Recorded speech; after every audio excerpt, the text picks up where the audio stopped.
Before we start with today's video, I want to preface this for legal reasons that everything that we are about to discuss are allegations. Both parties are to be addressed and presumed innocent until proven guilty. Today's video is not going to be fun. We're going to be discussing incredibly dark subject matter that might not be suitable for all audiences. Keep in mind that although I have some biases in this video, that I am going to do my very best in the reporting of this situation to stay as unbiased as I possibly can. Keep in mind as well that as soon as this video comes out, I'm sure more is to come out, and this video will probably be outdated by the time that it's released, because this whole situation is far from over, and so long as there is an ongoing investigation, this video is going to probably be outdated. With that all being said, all of the information that I am about to present has been collected over the span of the last week, and is currently updated to March 4th of 2023. With all of that legality out of the way, let's talk about horror.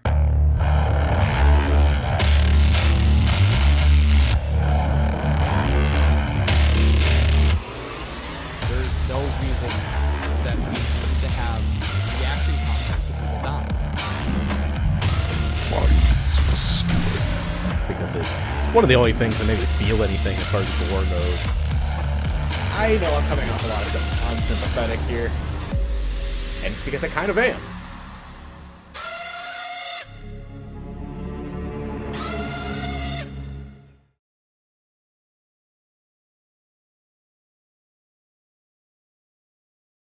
Funding for the Lazy Bedhead channel was provided by viewers like you. Thank you.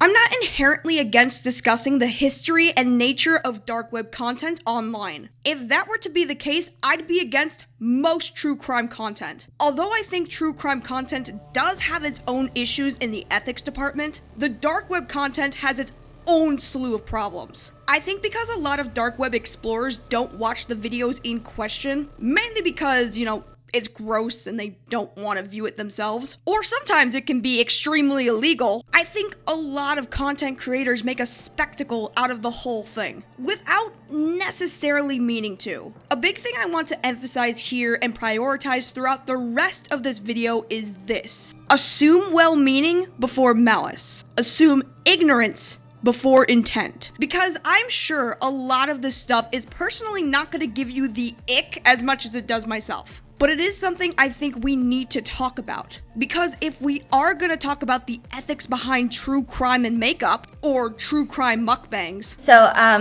it gets even worse. This case is going to infuriate you. This one really infuriated me. This is where it starts to get really serious. I got nothing. Holy cow.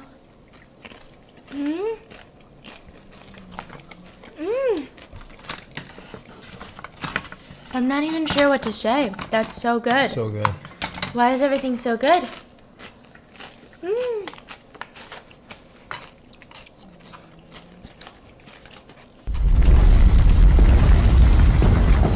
Wow. So the day of the murder. I think we need to talk about the glorification of the dark web and the snuff that comes out of it, and the way that dark web exploration has been addressed on YouTube. So recently, YouTuber That Creepy Reading, or Creepy as I'll be addressing them, posted to Twitter a plethora of concerns regarding another content creator, Plagued Moth. Plagued Moth is someone who has been in the dark web, dark internet horror circles here on YouTube for a while. He's been uploading since 2018, so for 4 years he's been posting content. That Creepy Reading started in the creepypasta narration community, before making list content on creepy and disturbing media. These two content creators, despite being in the same realm of disturbing media, could not be more different. Whilst Creepy more focuses on disturbing media and the fantasy of storytelling, Plagued Moth discusses real-life events and tragedies. This includes reaction content to gore and snuff films that you might find in the crevices of the internet. This community that Plagued Moth is most commonly associated with is referred to as the Monroe Gore community. Monroe Gore, for those of you who are not aware, is a genre of film that features real people dying. To get into even more specifics, Plague Moth's content that he creates is finding these videos and recording his reactions to gore content. Heavily edited, of course, for YouTube's sake so that he doesn't get struck into oblivion. To give some examples, these are just some of his videos that are reacting to infamous disturbing videos depicting assault, violence, and even death, heavily censored for YouTube. One girl, 99 stomps, counting with Moth. 1, 2, 3, 4, 5, 6, 7, 8, 9. God damn. You can judge me all you want, fuck you. The 12 Days of Goremas, father kills and eats his own baby. I didn't say this shit was funny. If you're laughing, that's on you. Oh my god, no. Oh no! Oh! Oh my god, he's just like, yep, fuck you. Like, this is the guy who's arguing with. That dude's paralyzed for life. Oh my god, that was fucking hilarious. The first cartel video, the story of LA Barbie. Damn, they just domed him quick. The 12 Days of Goremas, Funky Town Gore. Also, just a sidebar, he also made merchandise that makes reference to this specific video. Part of the Funky Town Gore video is a dude getting his head filleted with a box cutter. And that's what this shirt is in reference to. Tasteful. His dick smaller than my toes. Yeah, smaller than my toes. The 12 Days of Goremas, No Mercy in Mexico, aka the Guerrero Flaying. Your goal was to outdo everything the other reaction channels were doing? So you looked at the Fine Bros reaction channel and you said, yeah, I could do better than that.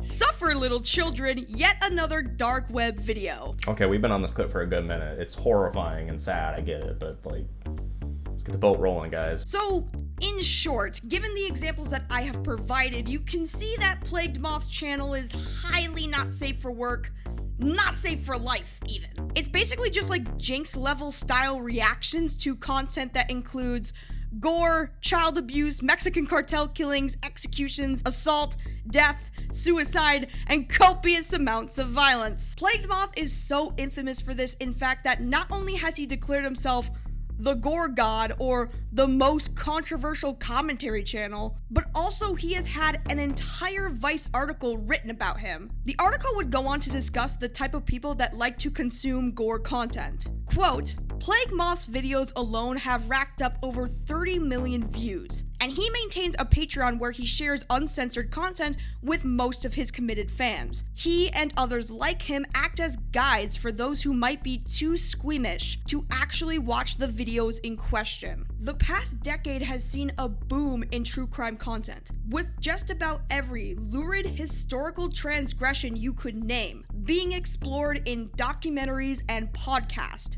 and dramatized in film. Endless thought and cultural navel-gazing has been dedicated to understanding what it is about the format that viewers find so endlessly compelling, and whether our fixation on violent crime might create ethical problems. Those questions are largely thrown out the window when it comes to the darker side of the internet. Now, if this is the case, then how can a YouTube channel like this possibly exist, especially when the content is very exploitive with violent thumbnails like this one of Junko Furuta that just, has her dead body casually in the thumbnail. Now, I thought that initially that this was not actually her dead body. I figured it was footage from like a movie called Concrete Girl or Concrete Encased High School Girl as it's retranslated in Japanese, but no, that's her actual body. What's interesting is that recently, from my research, the thumbnail was actually changed. And I don't know if that was because of the recent Twitter stuff that was going down. Maybe Plagued Moth just wanted to change it and it's completely unrelated, but I just find that,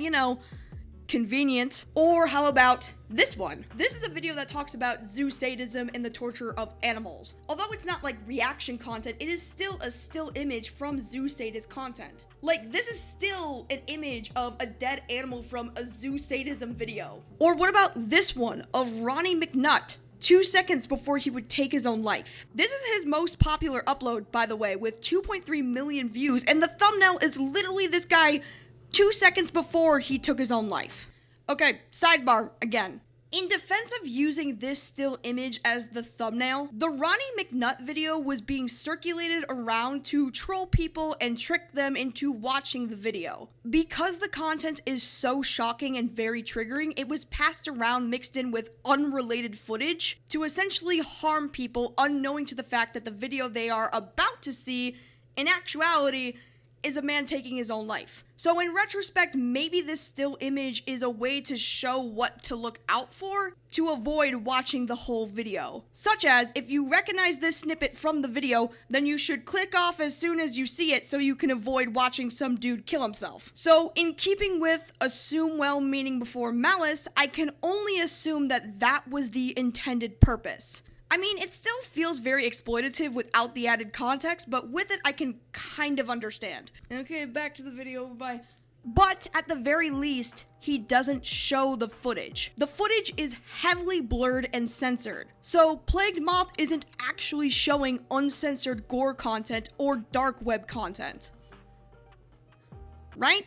This is a very confusing situation, and there are mistakes made on all sides here. However, I want to use this situation to open up the conversation on what is ethical here. Where should we draw the line? Because if we're going to establish rules and ethical standards for horror content, or even true crime, we need to talk about this as well. Is reacting to gore videos and rating them on a scale of 1 to 10 okay? Is discussing that type of content moral? And does providing that uncensored reaction content on Patreon have means for legal action? Let's start at the very beginning. Strap in, ladies and gentlemen, because we're going on a wild fucking ride. I mean, honestly, this story has everything. Moral corruption, insensitivity, A plethora of accusations, doxing, harassment, and MILFs.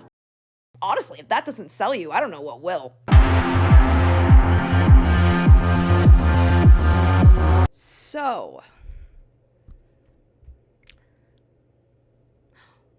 where to even begin? So, let's establish that, first of all, given Plagued Moth's content on YouTube, he has to censor a lot of it for the sake of not just being able to keep his videos up on the website, but also to keep his channel up. A lot of content creators have to heavily censor themselves or footage for either copyright reasons or to keep in alignment with YouTube TOS on things like swearing or discussing controversial topics, or whatever may get your content limited to no ads or removed entirely. This is something that YouTubers like Mama Max have done, for example, having a YouTube-friendly version on his YouTube page, but you can get the unedited for YouTube versions on his Patreon. And this is something that a lot of horror content creators have done, including Plagued Moth. The issue is, his uncensored content would most likely be his reactions to gore on YouTube, just without the Gaussian blur effect. I can't say anything is certain on that, considering that in current day, his Patreon has been completely removed, and we will discuss why that is in another section. So back in August of 2021, Patreon had an issue with some of Moth's Patreon-only videos for tiers only. From what we've come to understand about the situation, from Plague Moth's own statements in videos and on his Discord, he had to change some things in order to keep his Patreon page up. Any tier of the Patreon will get you Discord access from here on out. I have no access to the page though right now. Handling some stuff, there were some terms of service changes and stuff, and my page was basically found in violation. I mean, ooh, surprise! So to circumvent the TOS on violent content that Patreon has, Plagued Moth essentially turned his what was once a public Discord to a Patreon-only Discord. So now, in order to get access to the Discord, you have to at least be a Tier 1 supporter on Patreon. Included in Tier 1 was also access to something called The Infamous 4. The Infamous 4 was a series of 4 videos that used to be on YouTube, but now is Patreon only for some reason. They are video documentaries on 4 different topics, that being Sandy Hook, Columbine, the Christchurch shooting, and Daisy's destruction. We know this is the case because on Plagued Moth's BitChute, The trailers for all of the Infamous 4 are available, including that of Daisy's destruction. And we will be talking about Daisy's destruction in a different section because it does play a role in what is currently going on. But we're not going to talk about it right away. We gotta build up to get to there. Now,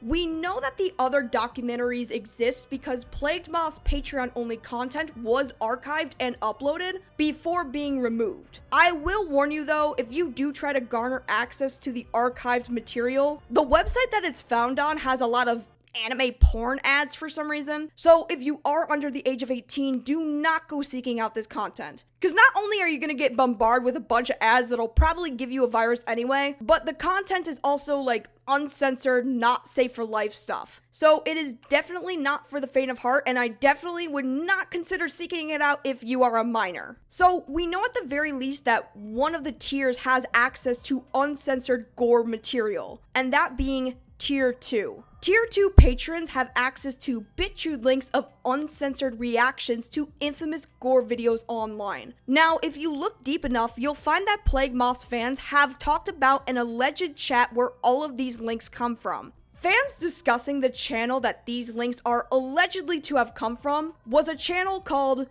Super Secret Videos on the Discord. Now, this Super Secret Videos channel was believed to have been a Patreon-only perk when the Discord became Patreon-only, to circumvent Patreon's rules on gore content being promoted on the website. Now, Patreon's TOS clearly states that Patreon will not allow content that promotes violence, that is graphic, gratuitous, sadistic, or glorifies real-world suffering. Additionally, content that depicts violent or graphic imagery such as animal abuse, decapitation, gore, and violent death will not be permitted. Now, the word promote here is incredibly important because the main accusation that Plagued Moth has received now is that he has put uncensored gore behind a Patreon-only Discord tier and is essentially selling uncensored reaction content of gore, which, you know, given the changes to his Patreon and Discord made in 2021, he is telling his Discord followers that his tier 2 subs will get access to, and I quote, 100% uncensored gore content, literally full access to mixtape/gore clips, and my videos with no restrictions. So, coming from Plagued Moth's own statements, not only do you get his videos without the censorship, but you also get full access to mixtapes and gore clips. That is if you're tier 2, you're going to get that on your uncensored Moth secret stash list. Things we can't host here on Patreon because, yeah. So from these changes, it's not just watching uncensored versions of his reaction style content. It's also getting access to the mix and clips independent of his reactions. The only way to garner access to this is by paying $5 for tier 2, which is what That Creepy Reading did. So how does That Creepy Reading get involved in all of this? I have a bit of a confession to make, and it's honestly that I'm really kind of digging the gore content. I've devolved. But unlike some cucks who cry about me on the internet, yeah, talking about the people who actually live on 4chan. People show me the threads. I don't really care. By 2022, the Patreon no longer had the links to access the uncensored versions of Plagued Moth's content. All of that had been moved to his Discord, allegedly under the chat channel Super Secret Videos. The only way to access this chat channel was to be a $5 patron. Tier 1 had access to the Discord, just not specific chat rooms. This one was locked unless you paid for Tier 2. When the Discord went over a massive change in 2021, a lot of the channels were leaked to the public. Although we don't know the nature of the content or of the chats specifically, some names do stick out as odd. So we can speculate from the timeline of events that this super secret chat channel was created when the Discord became a Patreon-only Discord. iBleach, as well as premium voice chat, seems to be locked. At this point, I'm not sure what would be required to unlock that voice channel. And again, we're not sure what was in the iBleach channel either. But we can assume, given that Plague Moth resides in the Monroe Gore community and that makes up the majority of his audience, we can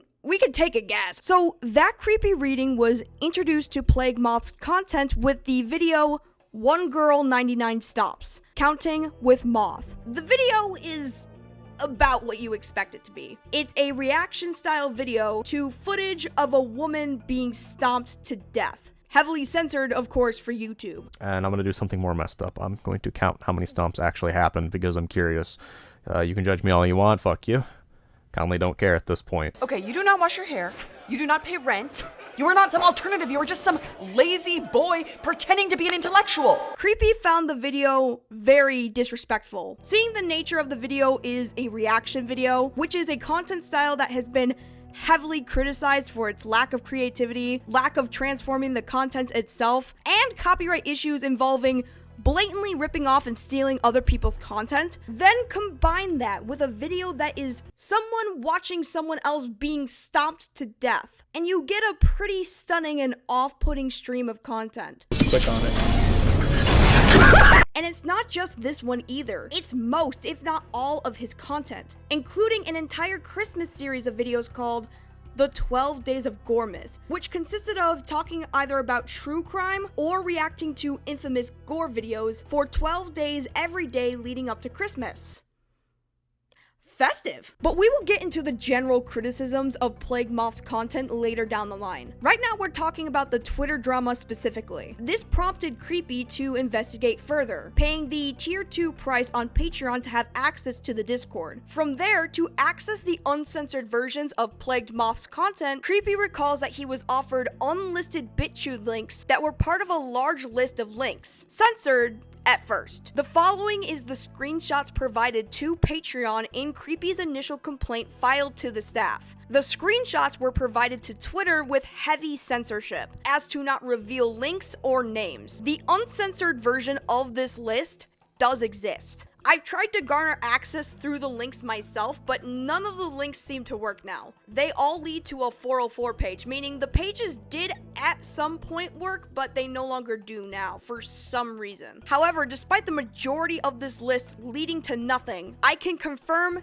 that 5 of the links do in fact work. The videos do exist, I have seen them for myself. Now, some of the videos that you'll find that do work through these links actually aren't posted to YouTube and are Patreon exclusive videos, but some of the videos are the uncensored versions of videos you will find on YouTube. It's not the original video, but it is a reaction video of Plague Moth watching a cartel killing that he has actually discussed before on his channel, the Guerrero flaying or No Mercy in Mexico. On YouTube, Plague Moth's initial upload is heavily censored, but this BitChute Patreon exclusive link is an uncensored reaction to the footage. The BitChute page that tier 2 Patreon supporters had access to from the list of uncensored videos. So, looking into the back catalog, Plagued Moth talked about this particular video not once, not twice, but 3 separate times. The 2 videos that are available on his channel are censored for YouTube. The 12 Days of Gore special is a reaction to the cartel video itself, but his initial video was from like a year ago and doesn't contain any of the footage. This video from a year ago actually went on to rate the video itself, giving this cartel killing video a 6 out of 10 for gore and creativity. For shock value, all in all, I'm giving it a 6 out of 10 because, and this has kind of been compared to Funky Town a lot, and I don't see why. Yes, they got the heart ripping and all that stuff, but to me, visually, it's not as shocking and it's not as prolonging of death. The death is not as prolonged, if you will. It's not as torturous. It's really horrible. I mean, none of these videos are like, ah, yeah, it's cool. It's bad. It's all bad and horrible to watch. However, I don't feel that this video is as shocking as the hype was led to believe. Like, people told me this was the worst video on the internet, and I still feel that the brick video is worse. And for creativity, we're also going to give it a 6 out of 10, and we're going to give it a 6 out of 10 because of the kind of the same reasons above. Just piggybacking off my first point, it's not that out of the ordinary. I've seen this kind of stuff a lot. The heart ripping is, yeah, it's pretty much why it gets a 6 instead of a 5. Plagued Moth is also quoted in saying in this video, quote, I know I'm coming off a lot of unsympathetic here, and it's because I kind of am. I kind of feel like if you're involved in these criminal organizations, no, innocent people don't need to die, and I don't feel people should be brutal like this to each other. However, again, you're in the crime life and you rat on your organization for what? What did they give you? I mean, oh boy, I hope it was worth it. Plague Moth implies that somehow these victims deserve to be brutally murdered for ratting on their gang. The second time was the BitChute link that was Patreon only. It's uncensored, and yes, I can confirm that this is again another reaction video of the uncensored cartel video. It is very not safe for life content paired with Jinx style reaction content. To the backstory of 2 very infamous Gore videos, and then we're gonna watch them together. The final time that this video would be talked about was on Plague Moth's channel, and that would be from 2 months ago, during his 12 Days of Goremas series. But I've heard if you struggle, they'll kill your whole family. So yes, this same cartel video, the Guerrero flaying or No Mercy in Mexico, would be brought up on his channel 3 times, and 2 of those times he would make a reaction video to the same cartel video. How you are capable of watching a cartel video not once but twice and still have no sympathy, even after a year, is beyond me.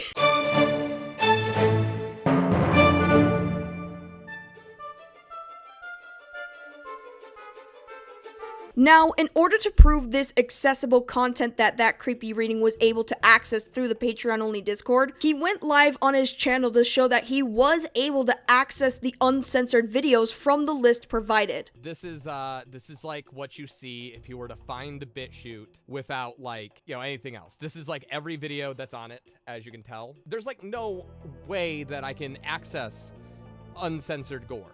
At least, not unless if you're given the links. I'm entering in the URL manually. We watched a video. There you go. Look at the name of the video. This video is uncensored. I don't know if it's moral to distribute it. I have it downloaded.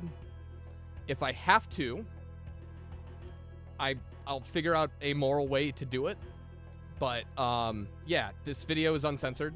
I got this by paying $5. The question would be at that point, how would he have any access to unlisted links on Plagued Moth's own BitChute if it didn't come from this list of videos that came from his Patreon-only Discord? Unless, of course, the only way he could get access would be that he paid to see the content in question. This is where the accusation comes from that not only does Plagued Moth provide uncensored Gore reaction-style content to his audience, but also that he has provided it without any ID verification, potentially leaving minors in his Discord to have access to Gore. We know that minors are at the very least in the Discord because Plague Moth and his spouse Andrea, who we will be discussing later, both confirmed this on video and in tweets. If you're under 18, you're not supposed to join the Patreon. The Discord used to be public, so of course there's people of all ages in there. There's nothing illicit or weird in there, so I wasn't going to boot my community. Now, people under the age of 18 garnering access to horrible content online is nothing new. Shock videos get uploaded to YouTube all the time. Sometimes kids will hear about these videos as internet urban legends and dare their friends to watch this content. That's how the internet has always been. However, the situation becomes more lucrative when there are accusations that someone is putting uncensored content behind a paywall and that content is being provided or promoted to minors without having any ID verification. If you want to have a Patreon account, you must be at least 13 years of age. If you want to join a creator's membership as a patron or provide membership as a creator, you must be at least 18 years of age, or if you are under the age of 18, have parental permissions. It's also not uncommon for people to blatantly lie about their age online, so long as someone has parental permission or has access to a bank account, not to mention the morbid curiosity. It wouldn't take much of anything to make a Patreon account, lie about your age, and without the proper means of authentication of that age, then tier 2 underage patrons can get access to Gore and mixtapes of death and abuse. From reading BitChute comments and just regular reactions from the community at large, they enjoy seeing the uncensored content. Now, Discord has its own rules about gore and violent content. Do not share content that glorifies, promotes, or normalizes suicide or other acts of physical self-harm. This includes content that encourages others to cut, burn, or starve themselves, as well as content that normalizes eating disorders such as anorexia and bulimia. Self-harm acts or threats used as a form of emotional manipulation or coercion are also prohibited. Do not share real media depicting gore, excessive violence, or animal harm, especially with the intention to harass or shock others. And from the many accounts of people trying to link videos or upload them, moderators on Plague Moth's Discord have heavily regulated this by banning people and advising no gore be posted to the server. It's even in the rules of the server, so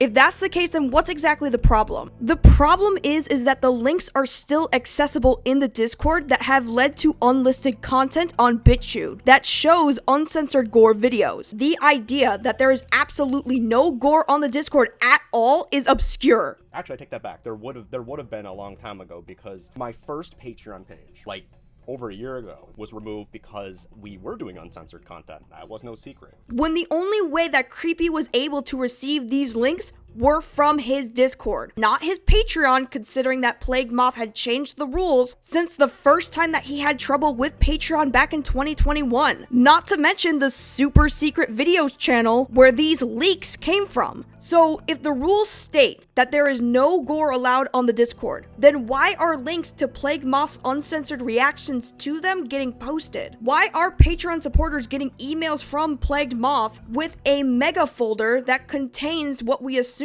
to be mixtapes of gore and violence? That is, if you're tier 2, then you're gonna get that on your uncensored Moth secret stash list. So what per se is the Moth secret stash list? Is it this list of links that lead to his uncensored reaction videos? So Plagued Moth has said on record that this list does exist, and that it has to be hosted on the Discord because it can't be hosted to Patreon. Actually, I take that back. There would have been a long time ago, because my first Patreon page, like over a year ago, was removed because we were doing uncensored content. That was no secret. This is old.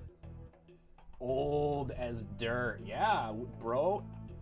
With Cold Raven's Nest. How old do you think that is? Again, the only way we were able to get access to these unlisted Patreon Discord only videos is because Creepy was a tier 2 subscriber. These screenshots did not exist anywhere else outside of this drama. The only reason we know this uncensored list exists is because someone paid to get access and now is alleging that he didn't have to verify his identity in order to garner access to it. There are some on Twitter that are saying that they did have to show ID verification, and insinuating the idea that there is no way that underage minors could get access to this content, either because the moderation would have caught on to them or because there aren't any minors on the server to begin with. Not only does Plague Moth admit that there are minors in the server, but in fact, minors being in the server full of 18 plus content was an issue that he had back in 2021. There were issues that were happening even back then, when chat logs came out that showed people stating their age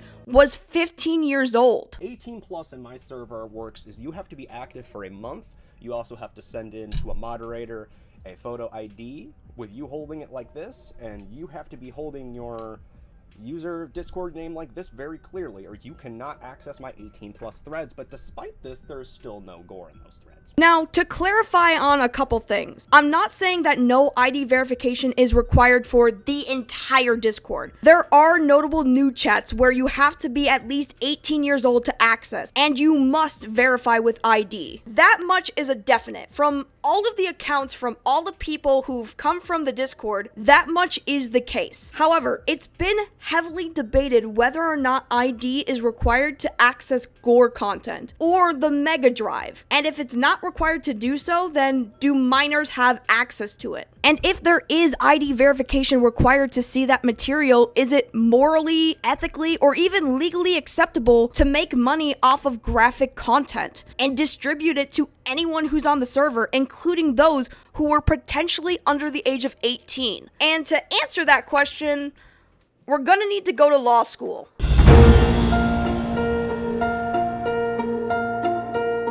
Good morning, good evening, and good time zone to you all. My name is Professor Bedhead, and if you think my class is going to be easy, I just ate that vegan teacher for breakfast, so don't fuck with me. And if you think for a second that I'm just gonna be an easy teacher that gives everyone an A, I can promise you this much: if you fail this test, I will ruin the rest of your life. When they say that I am an easy teacher, they do not mean in grading. They mean that it's easy to get me in your bed. Because although I am a very strict law teacher that grades incredibly harshly due to my stunning good looks at the age of 50, most of the younger generation will want to...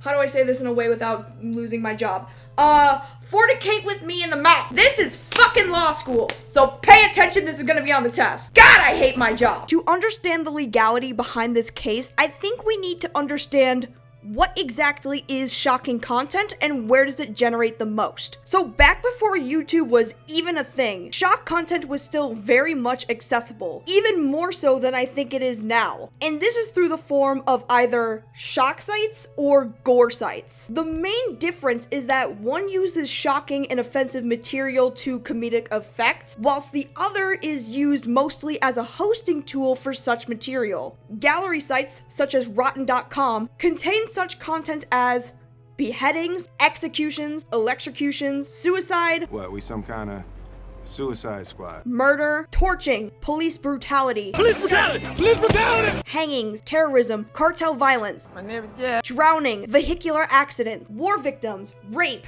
necrophilia, genital mutilation, and other horrific acts. The nature of a site like Rotten.com would be different to something like Goatsy.exe. Although shocking in nature, the Goatsy image would be different than, say, content that depicts real death. Specifically because one is just extremely pornographic in nature, whilst the other specifically focuses on human suffering. As it stands in the United States currently, there is no federal or state legislation that exists to outlaw the possession or viewing of images or videos that depict a human death. This comes from a Californian proposal in the 2000s, essentially seeking to ban this type of content. However, the ACLU brought forward their concerns on whether graphic content like this technically falls under freedom of speech or freedom of the press. The bill essentially was to censor and ban all explicit films. That includes gore and death films. The bill would also mend a stricter restriction on child pornography. However, because of the ACLU's challenge on the First Amendment, the bill failed to pass. However, this wouldn't be the last time that California was to challenge this. In a court case that made its way to the Supreme Court, Miller versus California argued that the definition for obscenity law should include explicit material. The argument was to change the original law definition of obscenity from utterly without socially redeeming value to that which lacks serious literary, artistic, political, or scientific value. But even in a post-Miller world where the definition has changed, that doesn't mean this material is illegal to watch,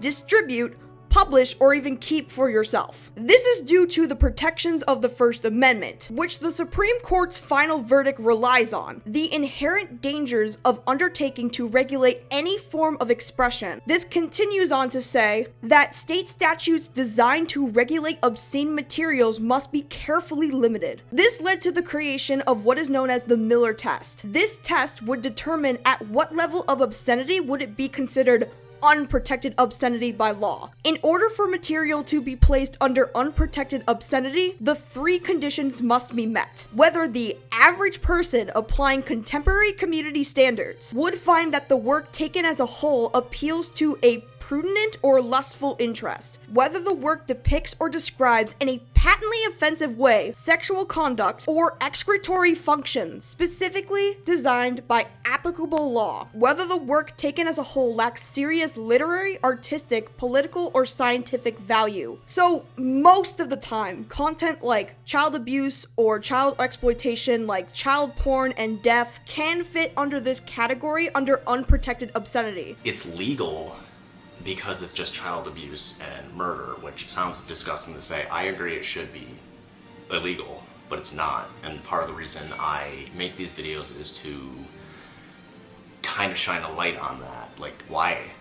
The reason it's not is simply because it's not CP. It is not child exploitation material, and by that I mean child porn. The test would also later be modified to include animal crush content and zoo sadism as well. This was after the Supreme Court reviewed the case of Richard versus Spencer, which also argued that although crush videos are not sexual in the content, in theory, they can apply to a specific fetish, therefore making the content obscene. There has been plenty of criticisms of the Miller test since its creation. And even since its creation, it's not like it's applied heavily today, mainly because of all the criticisms that did come out of it. So in Plagued Moth's case, is he breaking obscenity law by watching gore content? Technically, no. Although topics of zoo sadism and crush content are discussed on Plagued Moth's channel, unlike his reaction style content, he doesn't show him reacting to crush videos. Plus, there's also a gray area in this because footage that depicts animal death aren't always necessarily illegal. Rather, the context provided is for journalistic integrity, which in any case, most of the content that discusses content surrounding animal death has never been used on Plague Moth's channel, but only discussed for the sake of journalism. And that's another argument because I think people are confused by what that creepy reading was trying to get across. It's not necessarily that gore content is illegal to watch or talk about. Plenty of dark web horror YouTubers talk about these types of gore videos all of the time. Creepy isn't arguing that talking about these videos and what occurs in them without actually showing the footage is the problem. The issue comes when you paygate that content to make a profit off it, which isn't necessarily illegal to do, but what would be is the distribution of said material without verification of the recipient being old enough to view that content. And that's where the obscenity law can be applied. The obscenity law is quoted, "Federal law strictly prohibits the distribution of obscene material to minors. Any transfer or attempt to transfer such material to a minor under the age of 16, including over the internet, is punishable under federal law. Not to mention laws that protect the rights to private death, where potential family members can actually sue to prevent the footage of their family members' deaths to be disclosed to the public." So even if gore videos in general isn't illegal to own and distribute because it has First Amendment protections, it still certainly could not be distributed without age verification of the person seeking the content. Distributing or providing minors with graphic content like gore could land you an obscenity charge depending on what it is. Now, let me make this perfectly clear. If said material is being paywalled and the people purchasing the tiers to access it do lie about their age, then the burden wouldn't necessarily apply to the person supplying that material. That would give the seller protected deniability that they intended their buyer base to be underage. But if they are aware that minors have access to their content without attempting to regulate their ages, then that is providing minors with an unmoderated space to get access to obscene content. But let's say that hypothetically there isn't a legal precedent in this. We can still argue morally whether this type of content is okay. And although I'm trying to report in fairness to both sides of the story here, I don't think it's fair that someone can make Jinx reaction style content, laughing and then rating death footage like it's an IMDb review, and think that that's morally acceptable. I think ethically and morally speaking, that shouldn't be allowed on YouTube. Videos that are made by the Mexican cartel specifically are made to humiliate the victims and their loved ones, to spread a message of fear and humiliation for those who oppose them. So when you are ranking these death videos and reacting to them online, and promoting their existence to your audience, you are furthering not just the last fearful moments of these people who are being brutally murdered, but also their loved ones who don't want their family members' deaths to be available for distribution, especially when you put your reaction video to the death of someone's family member behind a paywall without ID verification. So, now that we have discussed the ethics and the legalities, we can now go on to finally talk about what's been happening for the past week. Because sweet mother of Jesus, this shit has been going on for too fucking long. Try to follow as best as you can because I'm about to stop making any form of coherent sense from this point forward. This shit was so fucking insane, but I'm gonna guide you through it, like Charon. boating you through the underworld. Except instead of a boat, it's a really shitty raft. And instead of the underworld, it's Twitter. Which, you know, same thing.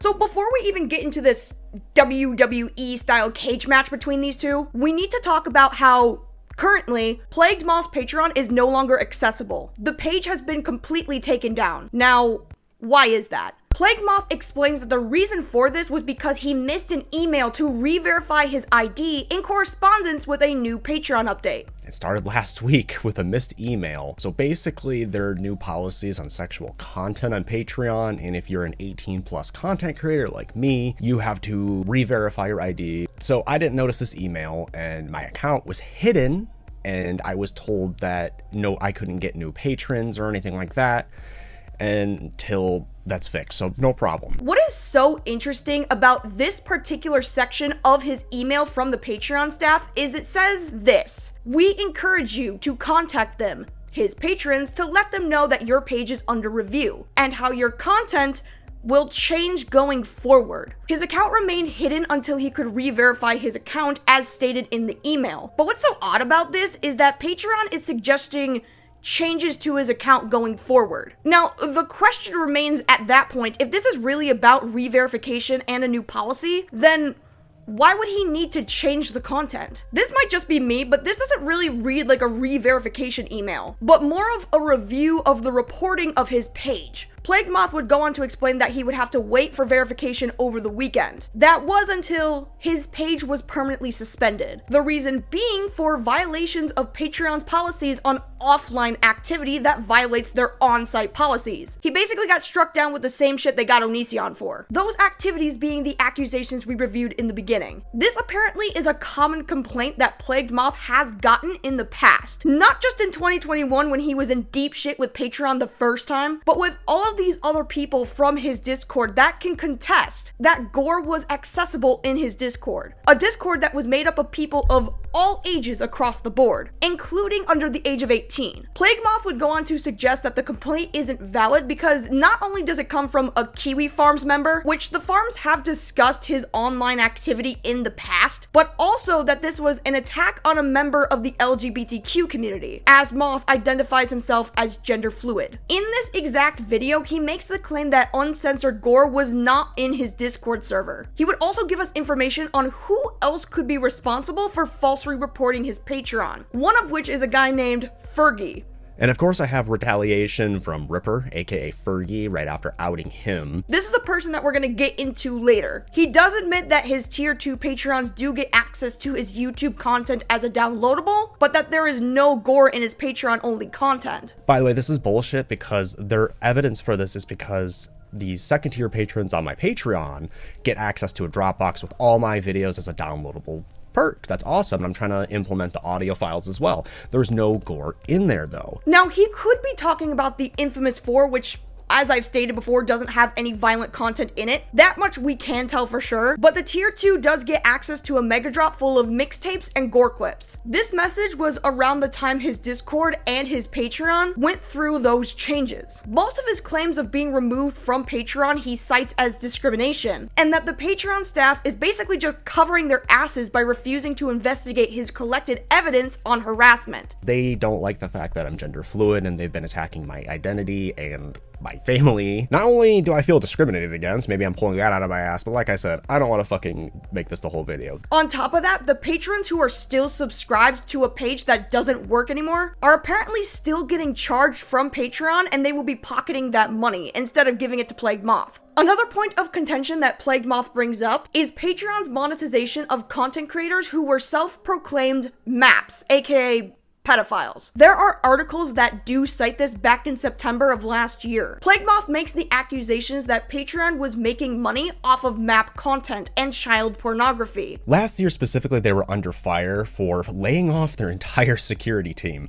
Now, why would they do that? What's really weird is they did that amidst their accusations of harboring pedophiles. They were literally monetizing maps, minor attracted persons who are sexualizing their children, as well as just straight up CP. community. So, Plague Moth is coming at this situation having previously been harassed by Kiwi Farms members in the past. This takedown was unjust and by the people of Kiwi Farms, when in fact it was actually that creepy reading who reported the content after becoming a patron for Tier 2 and gaining access to a Tier 2 only Discord server channel called Super Secret Videos. In said chat, a list of Plague Moth's uncensored content can be found and accessible according to that creepy reading with no ID verification. Creepy would make his tweets soon after this upload. Hey Plagued Moth, why are you lying in this video? I donated to your Patreon. You do give uncensored gore through the Discord, just not Patreon. I've seen uncensored gore from you that I got by donating $5. This is not about gender. Stop lying. YouTuber Plagued Moth is lying in his most recent video. I alone reported his account with these screenshots I took from his Patreon server. I paid $5 and with zero age verification, I got access to these videos. He has minors in his server who can get access to this content. Zero age verification required so long as you have $5. This is not a troll attack. This was me doing what I feel is right to keep our community safe. This is not about gender. I was horrified after being autoplayed into one girl, 99 stomps,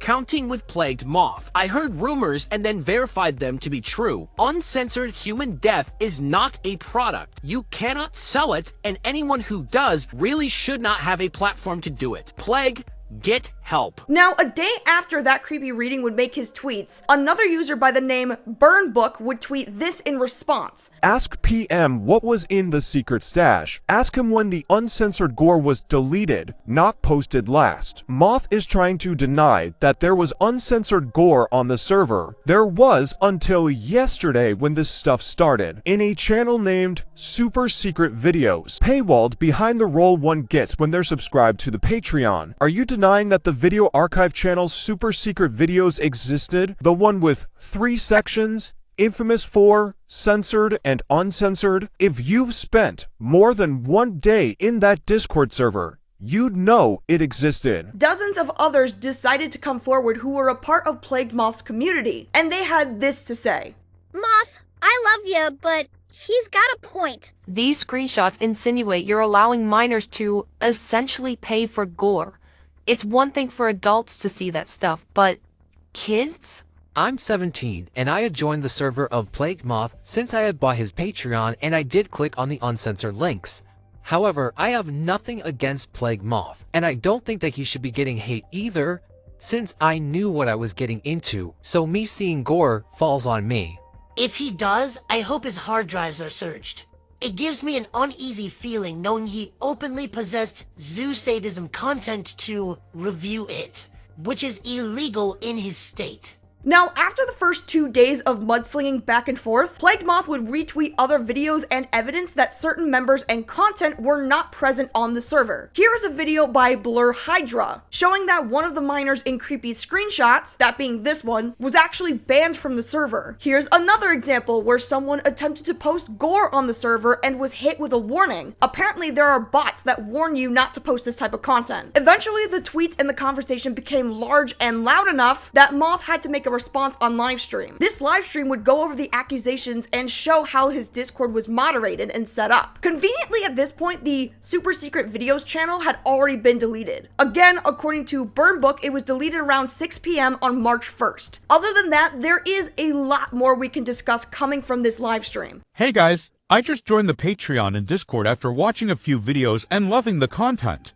I was wondering, on BitChute, is there only trailers for projects, or am I just not seeing the actual projects? Videos should be here in the Discord. Super Secret Videos chat channel has them. Why did the Super Secret channel get removed? Been wondering where the uncensored content on Moth's recent videos are. Super Secret Videos, LOL. In the new Not Safe for Life Iceberg Tier 2, Moth said that Discord members get uncensored videos. Patreon members can get the links.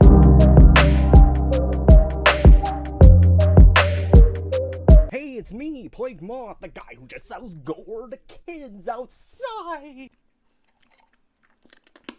To start, Plague Moth lays down the accusation set up against him from what he perceives as what's been going on the last 2 days. He admits that Gore would have been available on his Patreon in the past in 2021. But there's never been Gore here. Actually, I take that back. There would have been a long time ago, because my first Patreon page, like over a year ago, was removed because we were doing uncensored content. That was no secret. But it had to be removed due to Patreon related issues. That much we've already discussed in detail. But he then goes on to talk about the current situation. That being that he is selling Gore to kids, and apparently also circulating child porn. The most damning of the accusations that have come forward was that he was apparently distributing Daisy's destruction. We will get back to that soon enough, I promise you. Now is not the time for it, but we're getting there. He explains how ID verification for 18+ content works on his server. A person has to take a picture of themselves with their ID to verify that you are the age that you state you are, and you have the information to prove that you are over the age of 18. 18+ in my server works is you have to be active for a month. You also have to send in to a moderator a photo ID with you holding it like this, and you have to be holding your user Discord name like this very clearly, or you cannot access my 18+ threads. But despite this, there is still no Gore in those threads. And you would have to be on the server for at least a month. If this is the case, it would make it impossible for someone to lie about their age. But more importantly, that would make it impossible for that creepy reading to gain access to 18+ Gore content in less than 3 minutes of paying for the server. He claims that in these 18+ threads, there is no Gore present, but there is promotional content from OnlyFans models and nudity, but that those channels are also age-gated by Discord itself. I do help let OnlyFans people and stuff promote their shit there, so of course, yes, I'm going to have an age pay wall there. Now, Plague Moth makes it clear that people who are under the age of 18 aren't allowed to support his Patreon, and therefore they shouldn't be allowed in his Patreon-only server. But seeing as his server was once public access, he also admits that minors do conjure in his Discord, but they're not allowed in the 18+ channels. What content creator is responsible for fraudulent activity of their audience? What I mean is, if you're under 18, you're not supposed to join the Patreon. The Discord used to be public, so of course there's people of all ages in there. There's nothing illicit or weird in there, so I wasn't going to boot my community. He would state, as well, that the reason his Discord went to Patreon only was because of harassment. To speculate what he could be referring to, he could be talking about Kiwi Farms members in this case. Plagued Moth speculates the motivation for the targeting of his Patreon was because that creepy reading was apparently jealous of the money that Plagued Moth was making on Patreon. This guy was targeting my income out of jealousy. He was e-begging shortly before this. He's having a hard time. You'll find if you look for the screenshots of Plagued Moth's old Reddit that was either deleted by himself or removed entirely, provided by the r/horror board on Reddit, Plagued Moth was apparently known to brag a lot about how much money he makes on Patreon. Plagued Moth would also make the claim that Creepy was apparently making threats to his family and his children. To actively try to attack someone's income, especially openly targeting my children too, and citing, very hateful things. And it seems in most of Creepy's tweets, he doesn't even really make reference to Moth's children. It could be possible that people from That Creepy Reading's fanbase have, but none that I have seen coming from That Creepy Reading specifically. Also, since we're on the topic anyways, please do not harass this guy's family members or his kids. They don't have anything to do with this drama, and it's not their fault that this is happening right now. They shouldn't be affected by any of this because they're not responsible for what their father posts on the internet. There was a point that transphobic comments were made against Plague Moth, including mocking this photo of him in a maid costume. Now, this photo has circulated around harassment sites like Kiwi Farm, so I don't really want to circulate it further to have him get made fun of more. So instead, I'm going to use this funny little edit as a placeholder instead. So imagine it kind of looks something like this. Now, this photo was mentioned during That Creepy Reading's live stream, but he didn't say anything transphobic about him wearing a maid dress. He calls it humorous because, quote, it's just a humorous video he did, you know, like, obviously, I think the joke is that he does look a little goofy. Now, Plague Moth could be making reference to Savax tweeting this. I was horrified when I saw him in his maid costume. Now, when going over the list of Patreon-only uncensored content, he doesn't deny that the list is a thing, but that the screenshot was too old to verify its authenticity. This is old. Old as dirt. Yeah, bro. With Cold Raven's Nest. How old do you think that is? Are you fucking joking?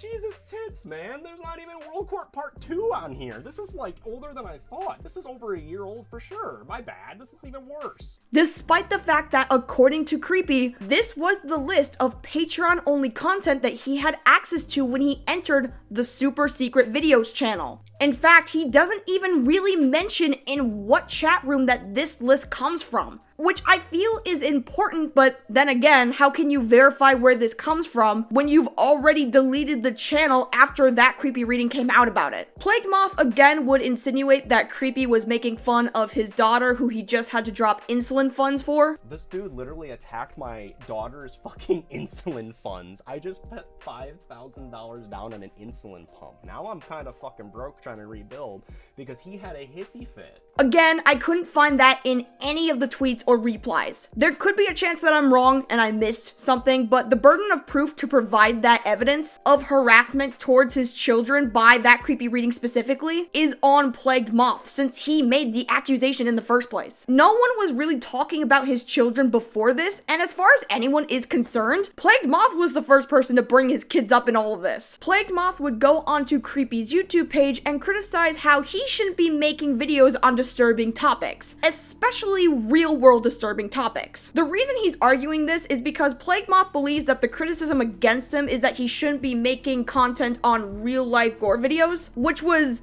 never really the criticism. Well, he should stop profiting off of disturbing things. I know Shinrikyo, I mean, oh my god, that was a cult that killed so many people. Why are you what are you doing making videos about that, man? Oh no. I don't think explaining what happens in a gore video is wrong. Because like Nick Spears did the NSFL iceberg, right? And it's so respectful. It's such a good resource on this kind of content. If you're curious, watch that video. She doesn't like disrespect the victims. She explains to you why these videos were posted in the first fucking place. And it's so like she doesn't need to show you what's going on for you to feel the existential dread and terror of being confronted with such visceral death and mutilation. This is a false equivalency because the argument isn't all dark and disturbing content is bad. If that ever was the case, then obviously Creepy would be a hypocrite. I think the issue Creepy was trying to get across to Plague Moth was his reaction style content to gore is not informative, rather it's exploitive. There is no reason that we need to have reaction content to people dying. I'm okay with talking about it. I'm okay with explaining it. Hell, I'm even okay with showing like little clips sometimes for context, and like as long as it's only used in an educational context and there's like some actual transformative reason for that to be brought up, it is fine. I just disagree with Jinx style disrespectful reactions to suicides, workplace accidents, cartel executions, and murders. The accusations change again when Plagued Moth would say that that Creepy reading accused him of having gore all over the server. But that wasn't the accusation. The accusation is that Plagued Moth had a tier 2 only channel that was deleted that gave people access to gore through a paywall. I can't convince myself that he had a photo ID verification when he never got my photo ID. And I want to explicitly state he has my full permission, if he has my photo ID, to post it. Because I know for a fact he doesn't have it because I never talked to anyone in his community or him until all this stuff came out. He's also apparently going to take legal action, and in his discussions with Patreon is discussing going the legal route. Plagued Moth would also talk about the mutuals that Creepy reading and him share, citing that as another reason as to why Creepy would falsely report his content. That being to make him look bad in front of their shared mutuals. The issue is that Even though these people follow each other, such as Wendigoon and Nick Spheres and so on, Plague Moth isn't necessarily in leagues with these content creators. In fact, in the past, on what I assume to be a different Twitter, because it doesn't appear to be on his current one, he claims that Mudahar from Some Ordinary Gamers ghosted and ignored him, as well as Wendigoon, despite the fact that they collaborated on Wendigoon's channel, discussing MD Pope 5. Plagued Moth, did you make the fake MD Pope 5? No. Okay. Oh yeah, we're gonna talk about MD Pope later. That one's a juicy one. A lot of the stream is basically just appealing to emotion, where he tries to use emotional arguments against someone rather than addressing the actual accusations. There are many instances of him using his own children as a way to appeal to the sympathy of his audience, painting that creepy reading as someone who is taking food out of their mouths, even though his children really shouldn't have anything to do with this. And it appears that Plague Moth doesn't have an issue with referencing his kids himself, but when other YouTubers do it, that's when we have an issue. YouTuber Neon Caffeine or Mango sums up this live stream pretty well in my opinion. His stream made me really uncomfortable. Instead of addressing your thread, he threw himself a pity party crying about how you're taking food from his daughter's mouth. It seemed incredibly disingenuous to me. He also kept calling everyone transphobic, and I've yet to see a single transphobic remark. The way he spoke in general came across as narcissistic and dishonest. He also bragged about flagging you, which is a no-no. It was a mix of poor me and I'm so cool and unbothered, and it did not mesh well. He couldn't even choose one way to act. Now, after this, the following days would consist of debunking and fighting with a lot of different people. Still fighting with that creepy reading, but also people like Mango, as well as a user I have left anonymous as to not be further dragged through this drama. This user henceforth will be referred to as Anon A. And all of this would accumulate to a police report. So, how the hell did we get to this point? Well, before I can even get into the police reports, let's talk about Mango. Mango has been speaking back and forth with Plagued Moth, disavowing his behavior of distributing gore to minors. She would also watch the stream and sum it up as shown previously. Now, one of the things that Creepy and Mango have suggested to either help prove guilt or innocence to Plagued Moth was the audit log. Now, for those of you who aren't like super tech savvy about Discord, like me, let me explain. An audit log would be the edits a server has undergone, and as far as I understand it, an audit log can document up to 3 months of Discord server activity before it just completely resets. Although I have also heard that the logs can go back from the beginning of the server's creation, so I don't really know. The audit logs would have history of the Discord server's changes, as well as past channels created, past adjustments made to said channels, and so on and so on. So, if that is the case, then if we are given access to look through the audit log and find no creation or deletion of a channel called Super Secret Videos, where the uncensored list of gore content is alleged to be found, then that would disprove that creepy reading's entire claim. Of course, to prove his innocence, Plague Moth would comply with this and show his audit log, proving that the Super Secret Videos channel, in fact, never existed. No, yeah, I'm just kidding. He didn't do that. Instead, he would respond to Mango by calling her a spammer and citing this video by the YouTuber Ween, basically accusing Neon Caffeine of being a spammer who stole thousands of dollars. Did Blake want you to tweet this? Yes, he personally hit me up in my DMs and thanked me for tweeting it. Also, from this point forward, I'm going to be referring to the e-girl as Mango and the simp as Blake, because those are their respective usernames online, and it's not really private anymore. Also, in this situation, if Mango is saying Blake is confused about why Aiden is tweeting this, it's either one of two things. A, she's covering it up and trying to downplay the situation like it's not that big of a deal, or B, Aiden was just grasping at straws for clout or something, but considering his status in the community, I seriously doubt that. Anyways, onwards. For the record, both Blake and I spent $4,000 on this trip. Blake and I just have autism. That's $4,000 each, so they spent a total of $8,000 on this trip, so it's more than we speculated, I guess. Which is not better by any means. How do you spend an extra $2,000? Like, what the fuck? According to her, she spent $2,000 of her own money and then $6,000 of Blake's money. So this guy did still spend $6,000, and she just spent $2,000 of her own money. It doesn't get any better, considering we know this fact now, besides the fact that she said she's gonna send him $2,000 to even it out. Also, for the record, Blake was not trying to fuck me. We do YouTube shit together. He had a date with another girl anyways. Now, I asked Mango about this video and to go into details specifically about this whole situation. Basically, this video goes over an accusation that Mango stole money and manipulated this guy named Electric Blake. Basically, this particular individual that accused Mango of stealing money was outed as a sexual harasser and serial abuser. Most of his socials are gone because Mango came forward to expose him. Oh wow. You're defending someone who is outed as a sexual predator, someone who said sexual shit to someone underaged, and someone who purposely gave people COVID and made shit up about me on his own. Guess weirdos stick up for each other, huh? Another person he would get into an argument with is a user who wishes to remain anonymous. For the rest of this video, they shall be referred to as Anon A. So this user was heavily critical of Plagued Moth's server, as they alleged that they were involved in the server when they were underage. Now, I'm not sure what prompted this, but I suppose it was because Plagued Moth recognized Anon A for once being a part of his server or something, but he started linking YouTube videos that talked about this Anon A person. But those videos must have been speaking about like an older incident or something, because the account mentioned that was linked with Anon A appears to be like an old Reddit account. People tried to explain this to Moth that the Reddit and Twitter accounts that are being referenced apparently had the dead name of Anon A, but he didn't listen and instead claimed that their dead name was not at all referenced in their usernames. So just as an example, without outing who this person was, of what this alleged username was that outed their dead name, the old username of these old accounts went along something of the lines of like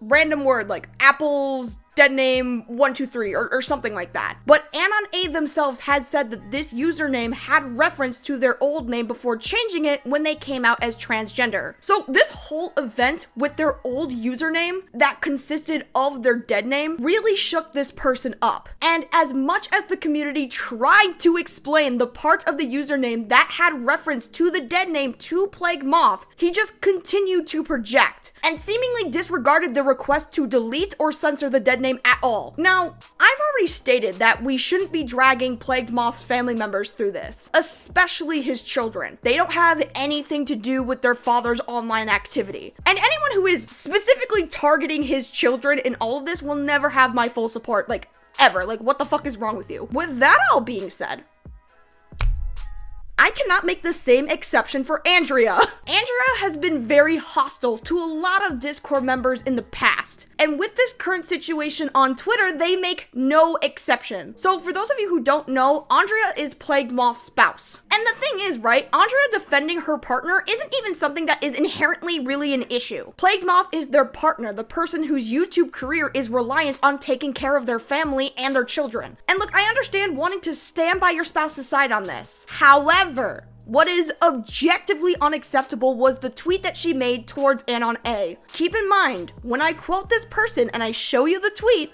she is saying this to a 17-year-old. You posted false allegations against my husband that could have him murdered in front of our children. What do you think you are winning by that? Maybe you are overdue for some self-reflection. Now, listen, I understand that a lot of Plague Moth's fans are going to be watching and supporting him and backing his side on this. And look, that's fine. If that's the stance that you want to take after watching this long-ass fucking video, then you can stand by that. That's totally fine.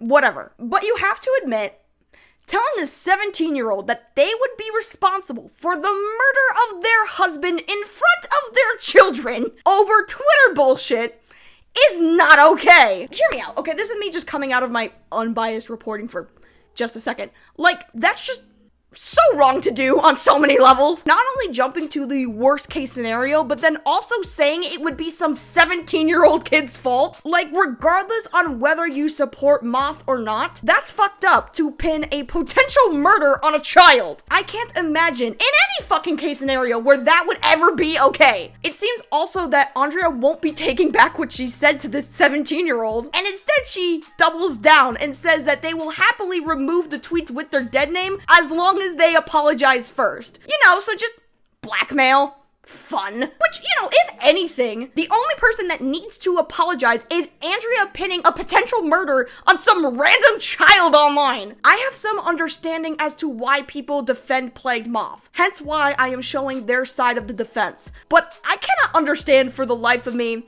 how anyone could defend Andrea in this. Like, this is bonkers, dude. As it stands right now, I really can't give Andrea the benefit of the doubt. This is just objectively a horrible thing to say to someone. It doesn't matter if you are with or against Plagued Moth. This is just really fucked up to say. All right, now that we got all that out of the way, time to get into the fucking police report. Oh, okay, fuck.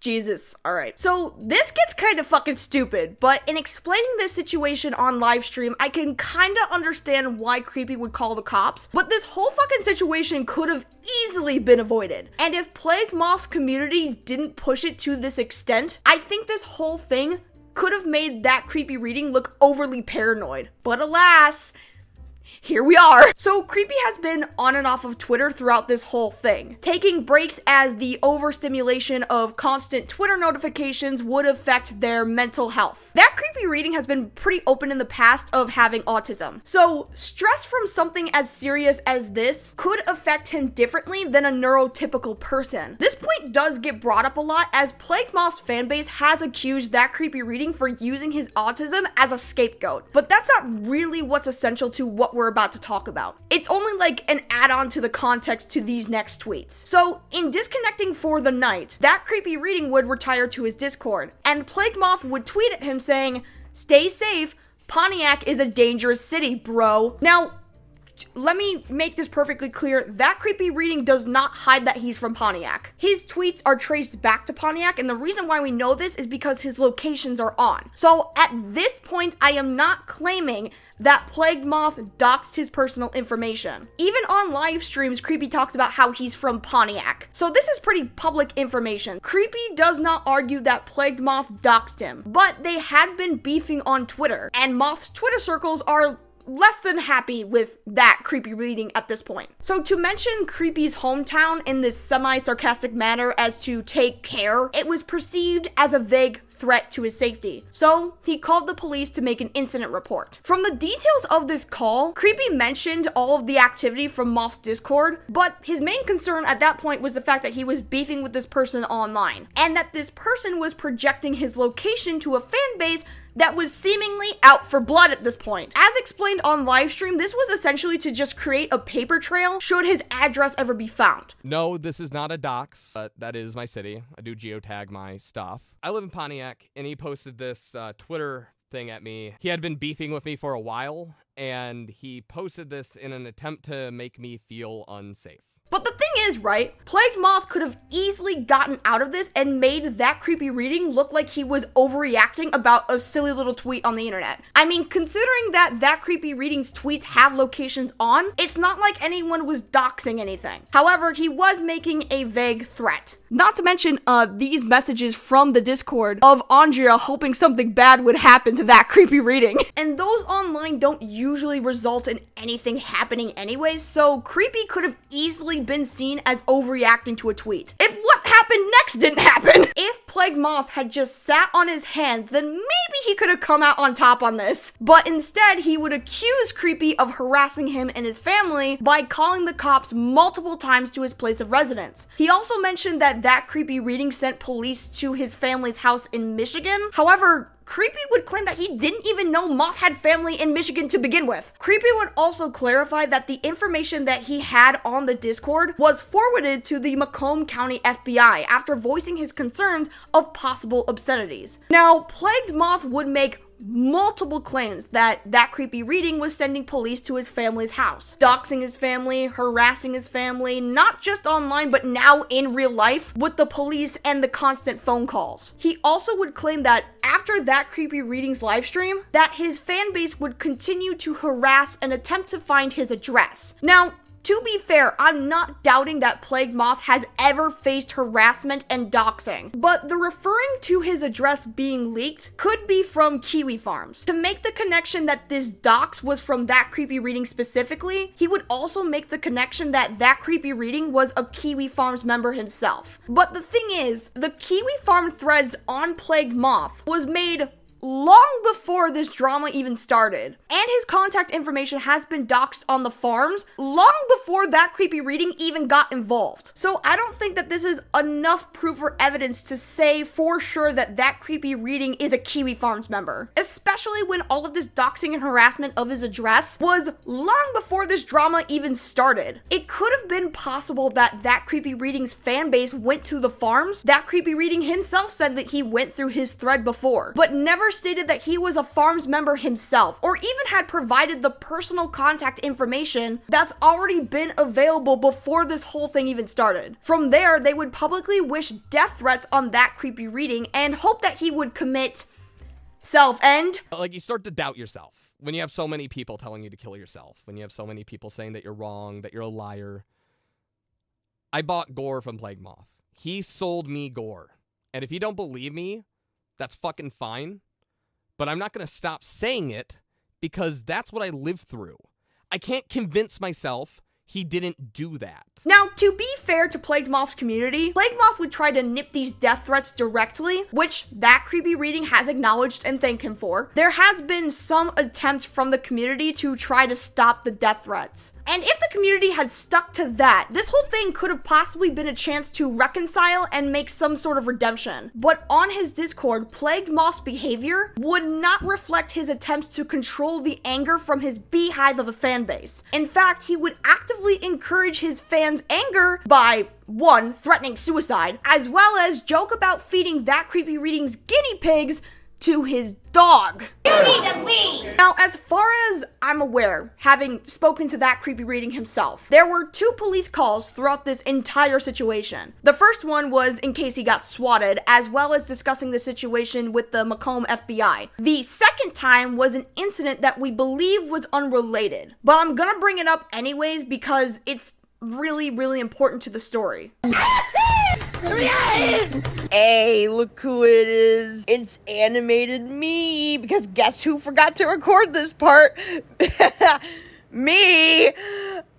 So because I forgot to record this part, I'm just gonna keep this very short and sweet. Because like I said, this doesn't really have anything to do with Plagued Moth. We do not believe that this person is in any way associated with him. But this was a thing that happened during research. So as I was gathering my screenshots to use for this video, I noticed that Neon Caffeine, aka Mango's tweets were mysteriously missing. You wanna know why that is? Because some jackass decided to spam their replies with a bunch of child I fucking hate Twitter. Now, as far as the identity of this person, we do not believe that the profile picture that they use is the actual person. We also don't believe that their username is their actual name. And like I mentioned previously, we don't believe that this person had anything to do with Plagued Moth, and it was just a random event that happened. In fact, it seems like a lot of people, even outside of this whole drama happening, were getting spammed with CP as well. So, you know, just fun times happening on Twitter. I hate everyone!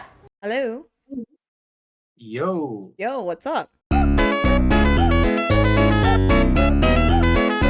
I haven't been in his Discord for a bit because of it going Patreon only, and it personally just felt wrong for me to be there without supporting him, which is alright to be honest.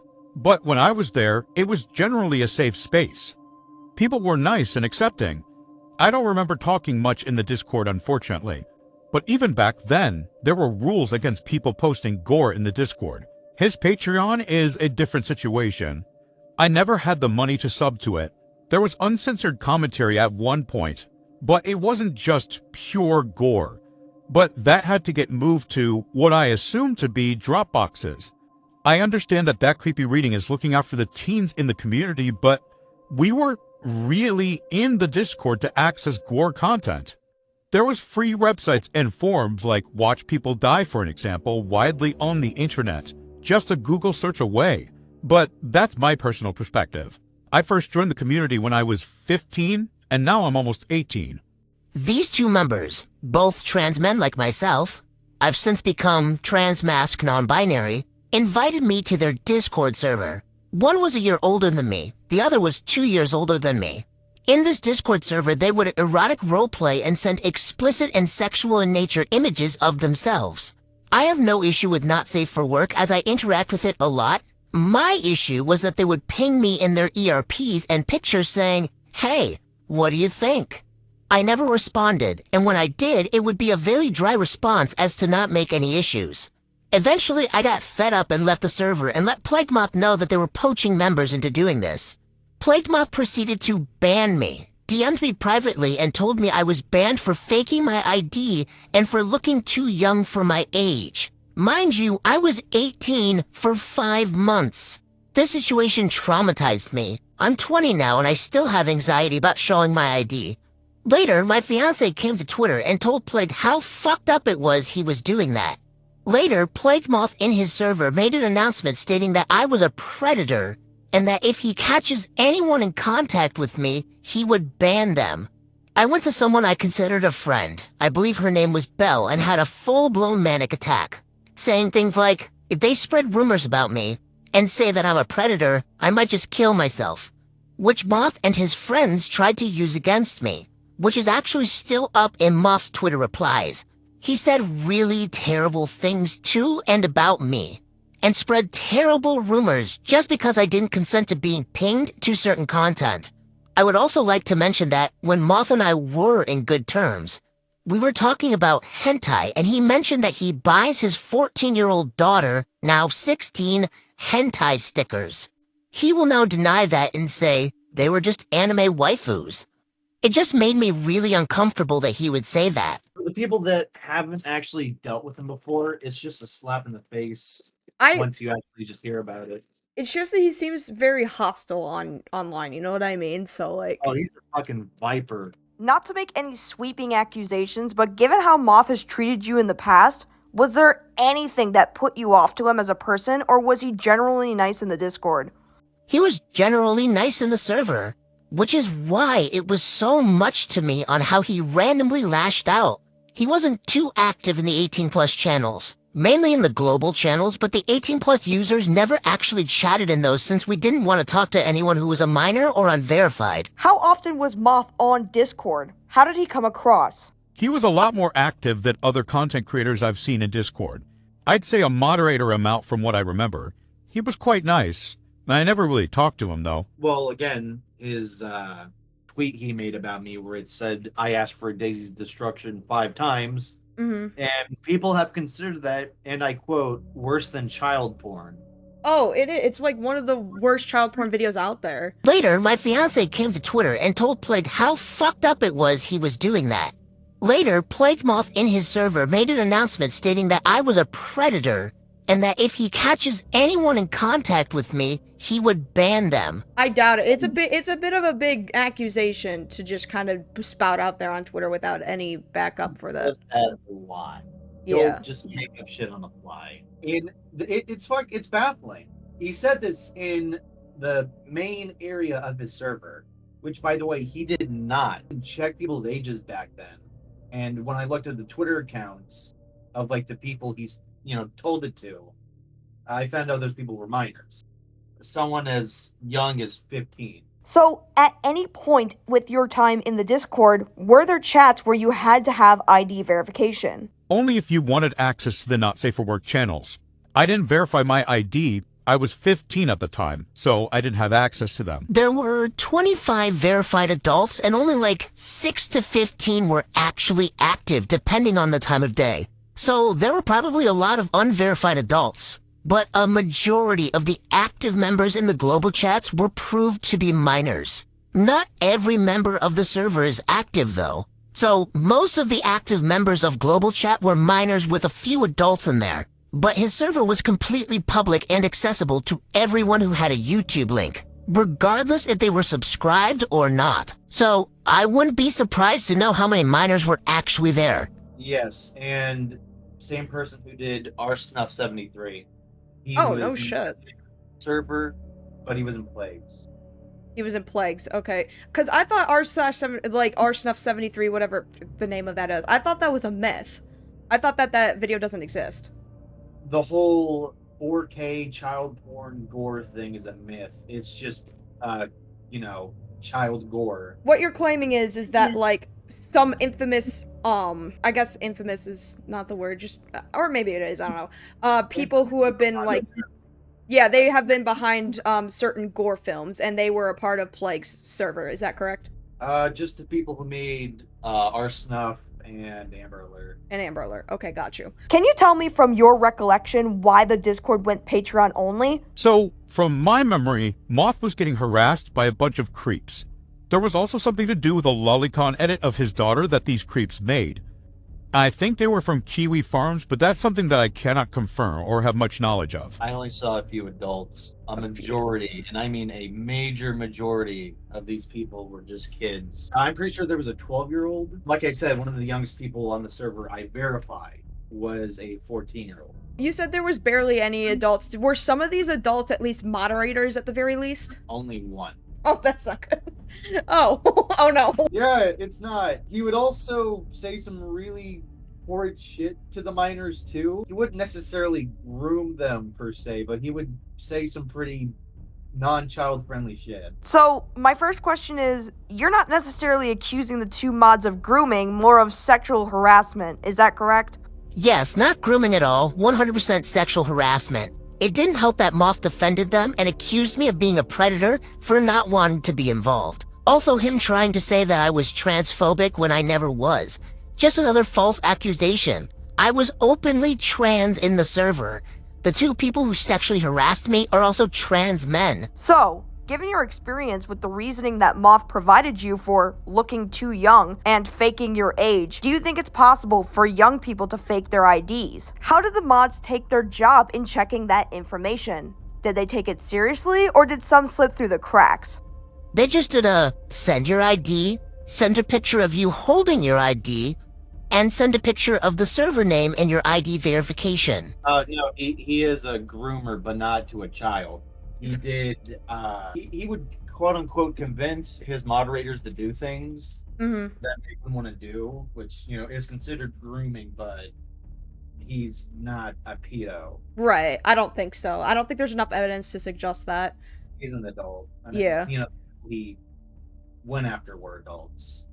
There were, some questionable things, like, from Reddit that suggested that, he was, like, flirting with a lot of people on his Discord, and his wife got really upset about it. Was there any sort of validity behind that? Oh, absolutely. I know that he's, like LGBTQ, but is he, like, polyamorous or something? No, that's why his wife got upset, because he was basically just cheating on her with these Discord people. I just question if this was a regular occurrence, really, or if this was, like, a one-time thing. It's still going on. Oh, great. Perfect. I was actually verified by his wife as well. Okay, so verification of IDs were common. So, were you in the Discord around the time that went Patreon only? Do you recall why this was, or no? No, as far as I know, he wasn't planning on making it Patreon only. That's new news for me. I didn't even know he had one. He didn't advertise it, at least not on the Discord.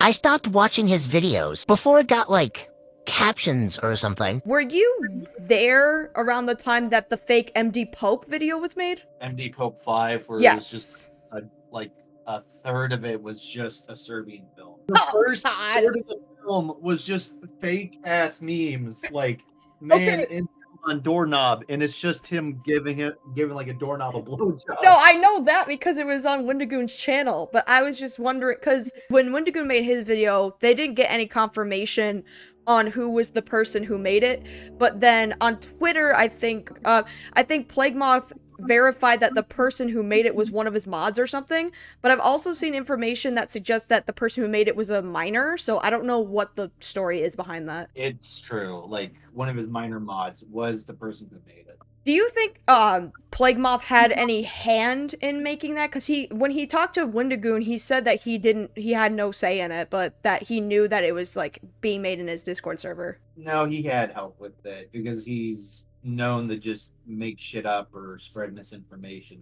which again, that brings back to what I was saying about him making stuff up. I'm not going to say the actual word, but he is the guy who faked 1 man, 5 shotguns. He made that up to get clout. The same thing with Amber Alert. How knowledgeable do you think he actually is, and how much of it on his channel do you think he's just making it up? Well, a majority of it is true, but then again, the stuff he says, like, I've seen it and nobody else has, that's the shit that's, fake. I forgot to mention again, the whole making stuff up. Forgot to mention, after school special, like, he also made that up by himself for clout. Is After School Special another, like, gore thing? He made it up saying, like, it was CCT or, like, bedroom footage of 2 kids getting stabbed to death in their bed by intruders. Yeah, like, a lot of the stuff he'll make up is just, like, incidents with kids or borderline near legal. Okay, but why, though? Because, like, it's... Considering the nature of his channel, considering he considers himself the most controversial, like, commentator on YouTube or whatever the hell, why would he have the need to lie? It's obvious he has access to most of the things he's talking about, so what would even be the point? Attention. He'll just say, like, the most stupidest shit for attention. He only lashed out when I personally came to him to address what I was going through. Then he talked about how I looked too young for my age, and that I had a fake ID, which he literally cannot prove. I mean, Pornhub took my ID easily, and they have a strong verification, and banned me from there, then started making more accusations.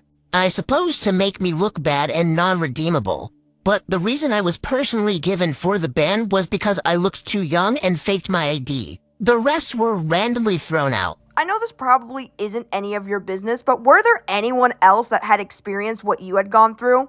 Is there any other people who have had a bad experience with Plague Moth? Not that I know of, no. I'm sure there's more, but not people who I had been in the server with when it was smaller. One of the users whom was sexually harassing me went by the name Phineas at the time.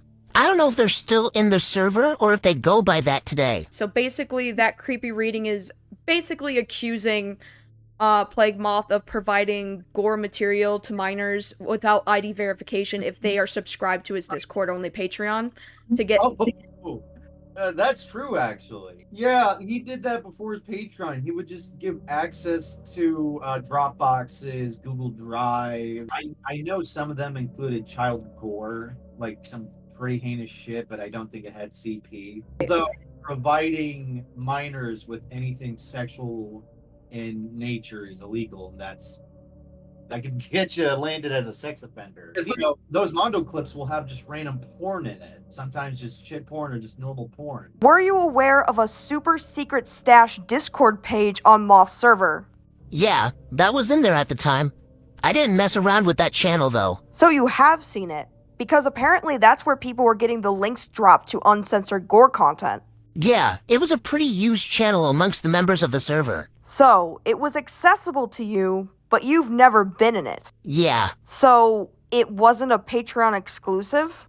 I looked at it once, then never looked at it again when I realized it was gore content. Yeah, the Patreon exclusive thing is new to me. Was it an 18+ server? The server was completely available to subscribers via his video descriptions. All channels available, except for the 18+ channels which were ID locked. Nope, there were minors. The rules even stated that minors are in the server and to be wary of what you post and talk about. The whole paywall thing is a new concept regarding his server. There was none of that. I was kicked from the server around May 5th. Then the May 6th issue on Twitter happened, which ended quickly because I was having panic attacks and had to tell my fiancé to stop engaging because Moth is extremely stubborn. I was able to provide proof to a bunch of members of the server that I was innocent. But by 2022, my Discord account got falsely banned and I was unable to recover it after 14 days. So, I can't go looking for the screenshots, unfortunately.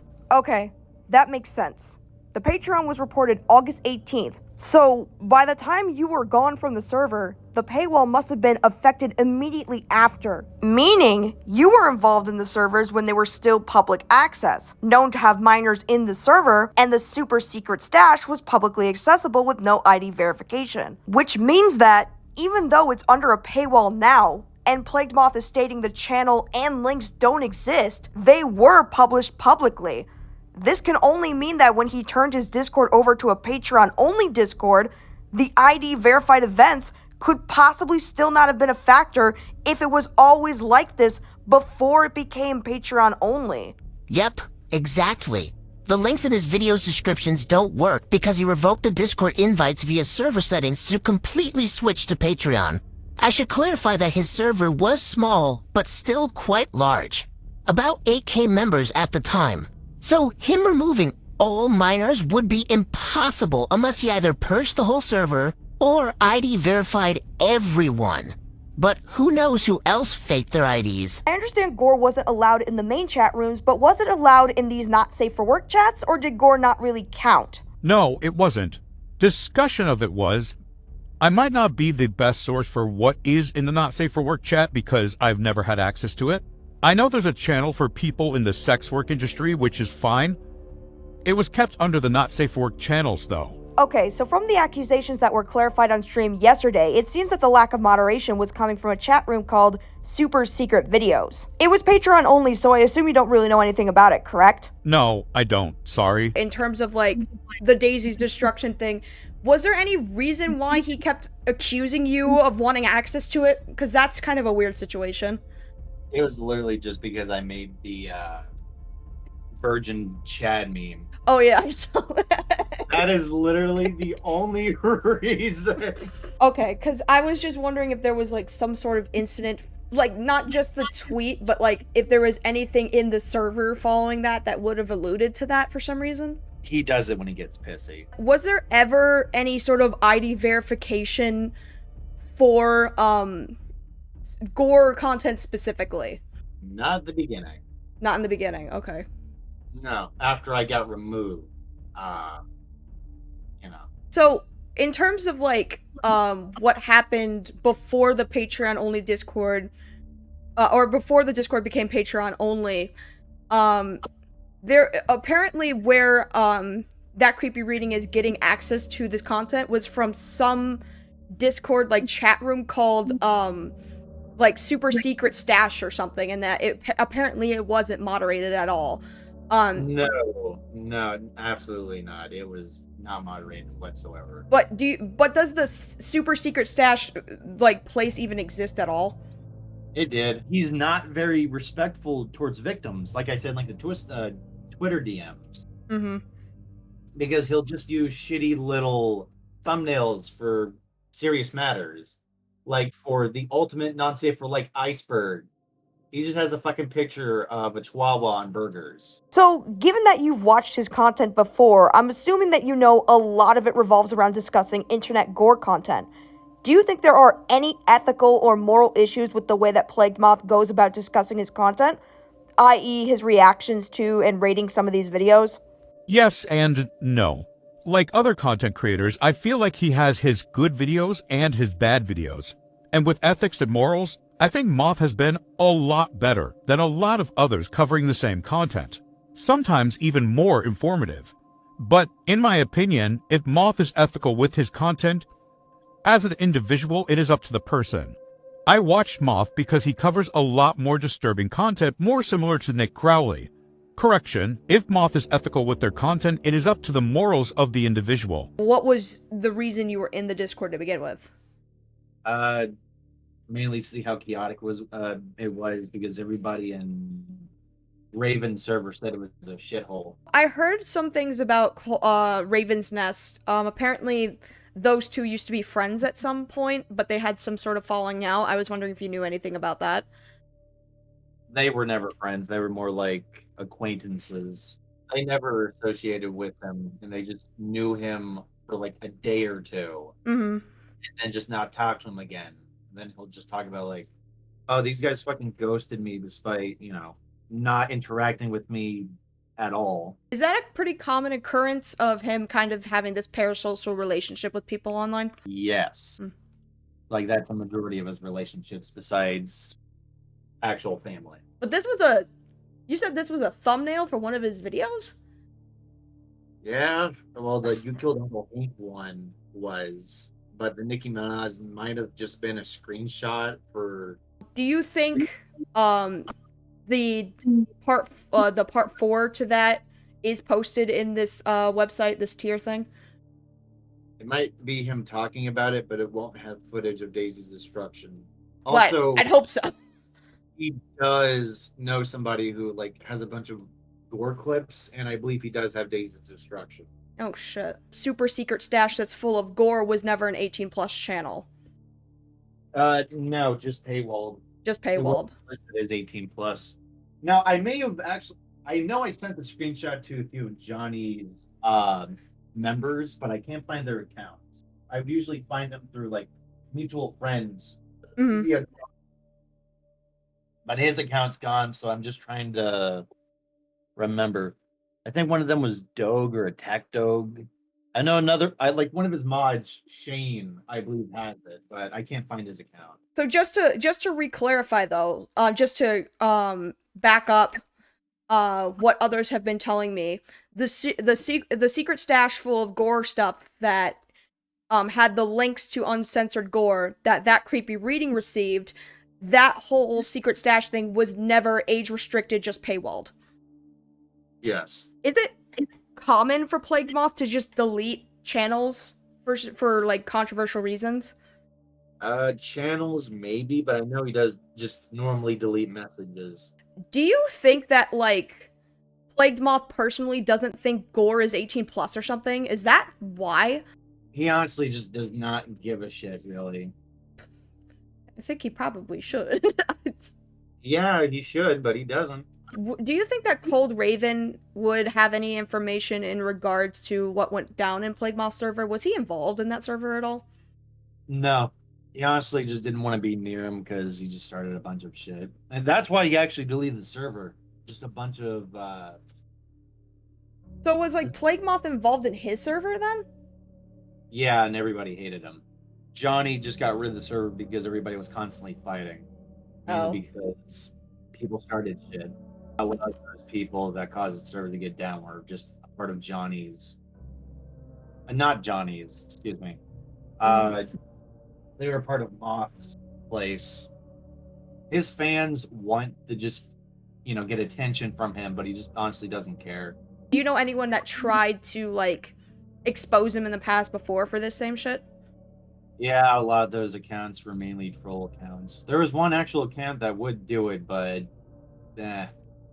What do you what do you think the reason would be for all of this being so under wraps for so long until just now? Because, like, if this has always been an issue, how come it took, like... Is it just that his community is pretty tight-lipped? It's mainly because people would just get rid of people's accounts or would just throw it under the rug because of, Moth's huge audience. It was apparently one of his mods. Or at least it's rumored that that was one of his mods. I do remember Fergi being at, like, moderator status when I saw the images. So I know that you haven't been in any drama or in any connection with Plague Moth recently, but considering that your word is going to be on record for just the testimonial, was there anything in particular that you wanted to say to him or his fans? Maybe switch to a different audience instead of just a bunch of kids. And maybe just not allow kids in general in your Discord server. Right. I mean, that's what I do for mine. I actually have, what I do is I lock everything except for one channel that just says state your age. Mm-hmm. And, I don't let anybody pass until I check that. Right. And you said that, like, most of the mods that he had were also, like, under the age of 18, right?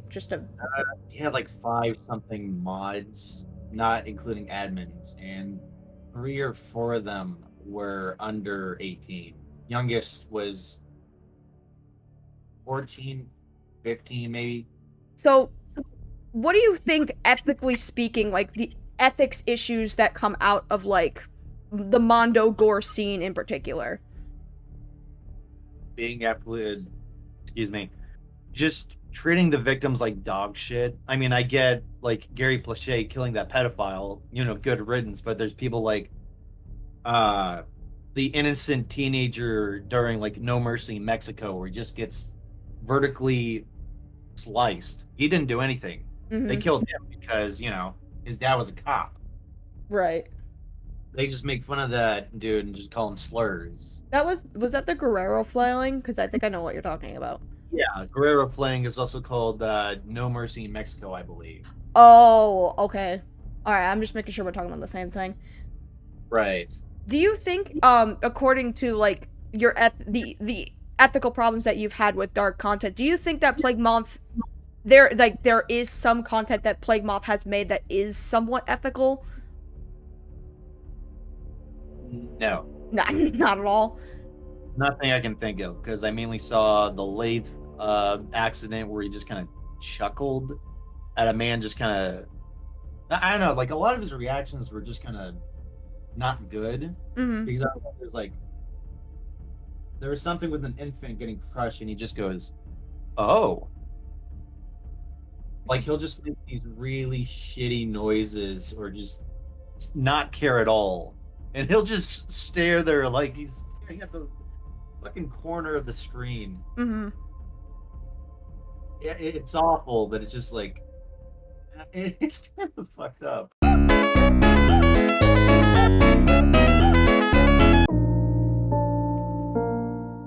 To keep a balanced reporting, I'm gonna go over both criticisms of the two creators involved, starting with Plagued Moth. On top of all of the toxic behavior he's shown on Twitter in the past week, Reddit has had issues with Plagued Moth for forever. For example, one of the complaints was how often Plagued Moth would lie or over-exaggerate what is in certain gore films. One big example is Dig Your Roots. The video was proven to have never existed, but at one point, he had a video claiming to have seen it and described it. All came out that it wasn't real, and I think he deleted the video without really addressing the fact that he just made it up. Another interesting thing to note that was heavily contested was his continued spamming of Mudahar and Windigoon. Welcome back, everyone, to America's favorite game show, Is It Parasocial? I'm your man, White Steve Harvey. Because I'm not doing fucking blackface. No, Jerry, we said we're not doing the blackface bit. I am not doing the... Do you want me to get canceled, Jerry? Why? I'm not fucking Shane Dawson, you dick! I fucking hate Jerry. Our contestant today for Is It Parasocial is our good friend Plagued Moth, taking on a desperate attempt to try to get the attention of some ordinary gamers. Alright, that's good. That's good. Yeah, he's getting there. That's good. That's good. That's enough slicing! Dude, I am literally not wearing pants right now. This bit is fucking stupid. In fact, there are some tweets replying to Windigoon's fiance, Kayla, saying, quote, About Windigoon, ever seen two bearded YouTubers kiss in the Appalachian autumn? Our love, forbidden by the moon and stars from which I fall and tear down with me. There is no stars for me, but Windigoon. You win this time. Just because it's another man doesn't make it sexual harassment! Or weird! I mean, to be completely honest, I'm not really, in the boat to say anything, cause, Previously, at the Lazy Bedhead show. Oh yeah, Windigoon's hot and I would suck him. Consensually. This is a joke. Don't take it seriously. I was just kidding. I have a boyfriend, see? To be fair, in defense of myself, Windigoon thought it was funny. I'm sorry, I know that doesn't make it any better. I am a terrible person. Listen, I'm criticizing Plagued Moth, but that doesn't mean that, like, instantly voids me of being a shitty person myself, okay? Look, I'm just bringing up, like, general criticism that the community has had. I'm not saying that I am not guilty of the same shit. Since the Reddit consensus is I have an all-child audience, figured I should go ahead and start up Gore for Tykes. First episode, we will explain to your child the Funky Town Gore video. Now, this would be weird in and of itself, considering, you know, Plagued Moth is married, but apparently it's actually pretty common for Moth to request nudes, despite denying that he has done so in the past. Out of context. Never asked for nudes. Was talking about being accused of that by someone and saying I wouldn't have to because I'm not a pathetic weirdo who needs to. LOL. Today is my birthday, so yes, if you're 18 plus, you can send nudes. I will share the titty with my wife, I promise. Plague Moth was saying in his own stream he can't control if minors get into spaces where they don't belong. Why the fuck would you allow your fans to sexualize themselves for you? Especially when you admit you can't keep minors out of your fucking gore stash. I come every time someone dies. Why do you cry so much, you little pussy? Too many knives in my fucking jeans? You're so fucking cringe. Excuse me, what the actual Now, Reddit posts speculate that Moth would be flirting with Discord mods, one of which, according to the Redditors, was underage. However, there is no evidence that we know of that would suggest that the people that he was flirting with on his Discord were underage. In fact, Ram Ranch would also confirm that not only had his partner got jealous of the flirting and knew it was going on, but also that every single person that Plagued Moth had been flirting with on the server was of age. To reiterate, Plagued Moth, as far as I'm aware at this very moment, is not a sexual predator going after minors. Every single person that he has flirted with, not only has his partner known about it, but they were also of age. We need more funny gore comps like the one I covered on Gormus. I want to do something like that for my next YouTube video. Remember, as you type your ghost retweets, that Darwinism is generally hilarious. We know that Plagued Moth has made false accusations against the people coming out against him who were on his server. We know this because Anon B, who I spoke to, confirmed that Plagued Moth spoke about a situation that the user initially brought to Moth's attention. The user, Fergi, that I brought up previously, was once a moderator for Plagued Moth's Discord server. Anon B claims that Fergi would sexually harass them, along with another moderator that went by the Discord name Phineas. When Anon B would report their behavior to Plagued Moth, they would recall that Moth would retaliate against them by banning Anon B and accusing them of being predatory. A little while afterwards, Anon B's accusations against Fergi would be confirmed, as Plagued Moth would expel them from the entire Discord. The reason being is that Fergi was exposed for being a predator. Plagued Moth came out publicly on Twitter, making the accusation that not only was Fergi a pedophile who was seeking child necrophilia content on the dark web, but also apparently Fergi owned a YouTube page that Moth's Discord community was aware of. This Discord channel had its name changed to Project 11. The name change came from what Plagued Moth alleges was that Fergi and his 15-year-old victim that he was grooming to date him was responsible for the creation of MD Pope 5. They have illicit activities with minors, including having a 14-year-old neo-Nazi furry boyfriend, because he always has an obsession with becoming famous. He perpetrated a lot of the myths of Snuff R73. He made up One Guy, 5 Shotguns. He's the one who did that MD Pope 5 thing.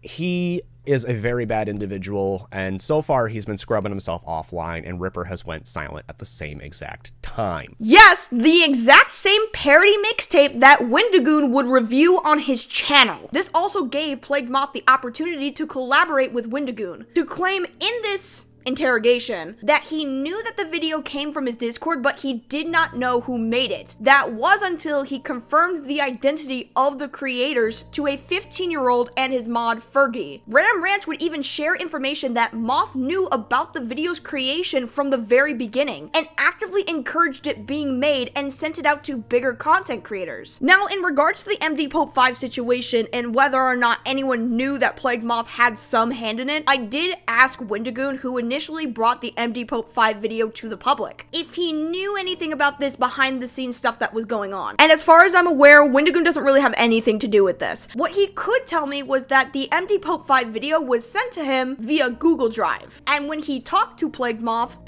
insinuated that he had nothing to do with the creation of MD Pope 5, but he knew that it was happening in his server. And the only reason that Wendigoon knew that this occurred in the server was because someone from his Patreon told him that it was. And Wendigoon doesn't really really have a relationship with the Monroe Gore community as a whole. Although he gets grouped into the Monroe Gore sphere a lot, mainly because of his collaboration with Plagued Moth, as well as his disturbing movie Iceberg, he's not really in touch with that community. Even all the tweets that Plagued Moth directed at Wendigoon, he wasn't super aware of, and I think part of that is because Wendigoon isn't that heavily on Twitter as much as, say, other content creators. So just to clarify, in terms of like the MD Pope 5 stuff, Wendigoon has nothing to do with it, and I doubt that he had any idea that Plagued Moth had a hand in it or knew who the initial creators were. Oddly enough, this wouldn't be the only Gore mixtape that Plagued Moth has a connection to. Allegedly, the director of Snuff R73 was once invited to the Discord server. Now, there is one final infamous film that is heavily mentioned and is used as a point against Plague Moth that I have alluded to talking about since the very start of this video. But before we even get into the details of that piece, we need to talk about That Creepy Reading's faults. Long story short, I'm not the only creator that is concerned. When speaking to That Creepy Reading, there were obvious flaws to his initial approach to the situation. First of all, there were the screenshots. They're not great. They're heavily cropped, and some are still having issues with being confirmed. Now, some were confirmed by Moth himself in his live stream later on, but the heavy cropping and the censorship would leave many to believe that there was something to hide. That Creepy Reading was willing to reveal the unexposed screenshots to anyone who asked for them. But if that was the case, could he have not just done that publicly? Next, there was the live stream. The live stream didn't really give us much new information other than a full context screenshot was found to expand on one of That Creepy Reading's initial cropped images. Still though, the lack of screenshots currently suggests that there is no proof that the super secret videos channel that all of these screenshots come from had ever existed in the first place. A lot of Moth's audience weren't allowed to tune into the stream due to That Creepy Reading setting the chat to subscriber only, which honestly, this is just a personal thing with me, but I don't necessarily think was the right call. And listen, okay, I understand why he did it, as there were many death threats and attempts of doxing occurring in the live chat, but still, it was a point of contention that left Moth's audience wanting to hear what explanation that Creepy Reading had for coming after Moth in the first place. And since they were barred from seeing the live stream, they wouldn't get that explanation. Although the live stream is now publicly available, so if they want to go watch it themselves, then they can do it now. But still though, I don't think that banning an entire community from listening to what you have to say when you're talking about their favorite content creator was necessarily the right move. I understand why he did it, but it made him look really cowardly to Plagued Moth's audience. Also, there is a specific point where That Creepy Reading dismisses Moth's claim of transphobia and harassment for his gender identity by calling Plagued Moth straight passing or cis passing. Let's be fair. They're straight passing. You know, no one is coming after this guy because of LGBT views or, I mean, you know, it's possible that people are. Honestly, fucking Kiwi Farms is, that's unfair. But the point is that this was not motivated by anything gender related, which he has apologized for during the live stream. It was heavily implied by this comment that Plagued Moth couldn't possibly face transphobia because he was straight passing. Plus, straight passing is a term used in the trans community mostly as a way to mock non-passing trans people and create an impossible standard for trans people to meet. They must pass as either one end of the gender spectrum or the other. The phrase straight passing, it leaves no room for people who are non-binary or gender fluid or any of the other off-spectrum genders to be validated in the trans community. And just so that I have like a personal statement out there, I do not condone what That Creepy Reading said here. I'm glad that Creepy retracted the statement and apologized for it, because even I have to agree that the comment was pretty shitty. I understand that it wasn't his intention to downgrade the transphobia that Plagued Moth was facing, but it certainly did come across that way, and I'm glad that he owned up to it and didn't double down, and apologized during the live stream, like right after he said it. I love you, dude, but it's straight passing. Hey, I'm just gonna straight up say, I disown that. That was a bad take. There's a reason why I script my videos. I apologize. My bad. That Creepy Reading has given a lot of benefit to the doubt to Plagued Moth, thanking him for condoning death threats towards himself, and also apologizing for his stances that he made that were poorly worded to insinuate something about Plagued Moth that just wasn't true. Now, to get into one of the most twisted parts of this whole thing. One of that creepy reading's biggest fuck-ups, but also, at the same time, one of Plagued Moth's biggest lies. This one is gonna get dark, and I mean really dark. Fair warning to everyone from this point forward that this is gonna be a really tough situation to talk about, but we're gonna discuss a fuck-up so massive that I think it's gonna change the way we view this entire conversation. So, finally, after all the hype and build-up, let's talk about Daisy's destruction.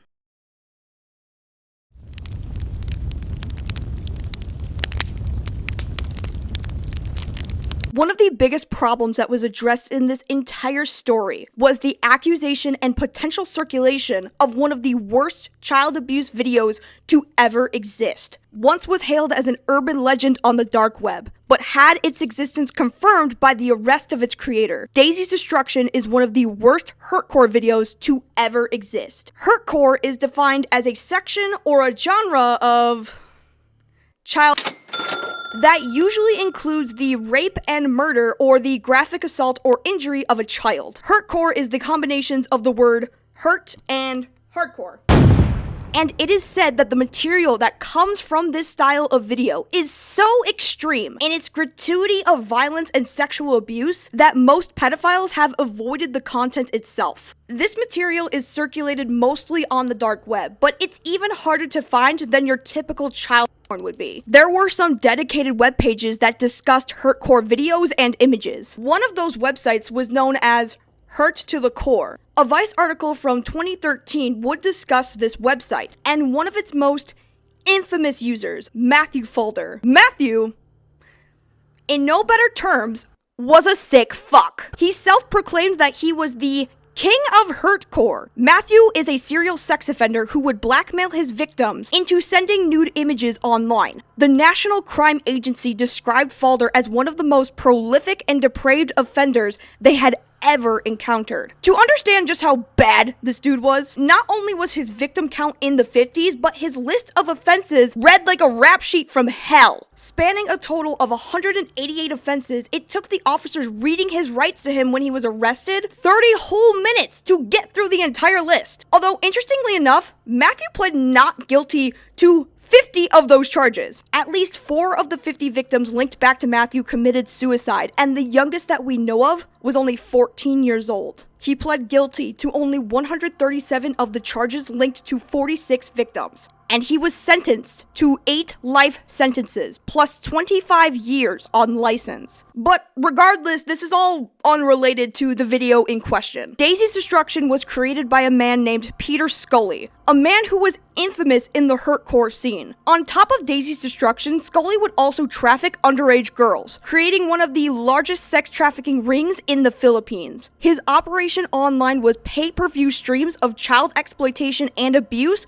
to potential buyers. Scully is not only linked to some of the worst exploitation films on the dark web, but also the murder of an 11-year-old girl named Cindy, who was featured in Daisy's Destruction. When Scully was apprehended for his crimes, his 2 girlfriends, aged 19 and 22, were arrested alongside him for their involvement in the Daisy's Destruction video. This video is said to be super hard to find on the dark web. It has unfortunately appeared on the surface web forums in the past, like 4chan, but every time it has appeared, cyberlines to the FBI were filed to track down who posted it. This video is so bad that even posting about wanting to find it and view it could possibly get you investigated. Now, the question is, knowing all this terrible shit that I just told you, what does this have anything to do with a bunch of Twitter bullshit? Well, initially when that creepy reading made his claims of gore distribution on the Discord, he also made like an off-handed accusation that Plagued Moth had access to Daisy's Destruction, and Moth would run with this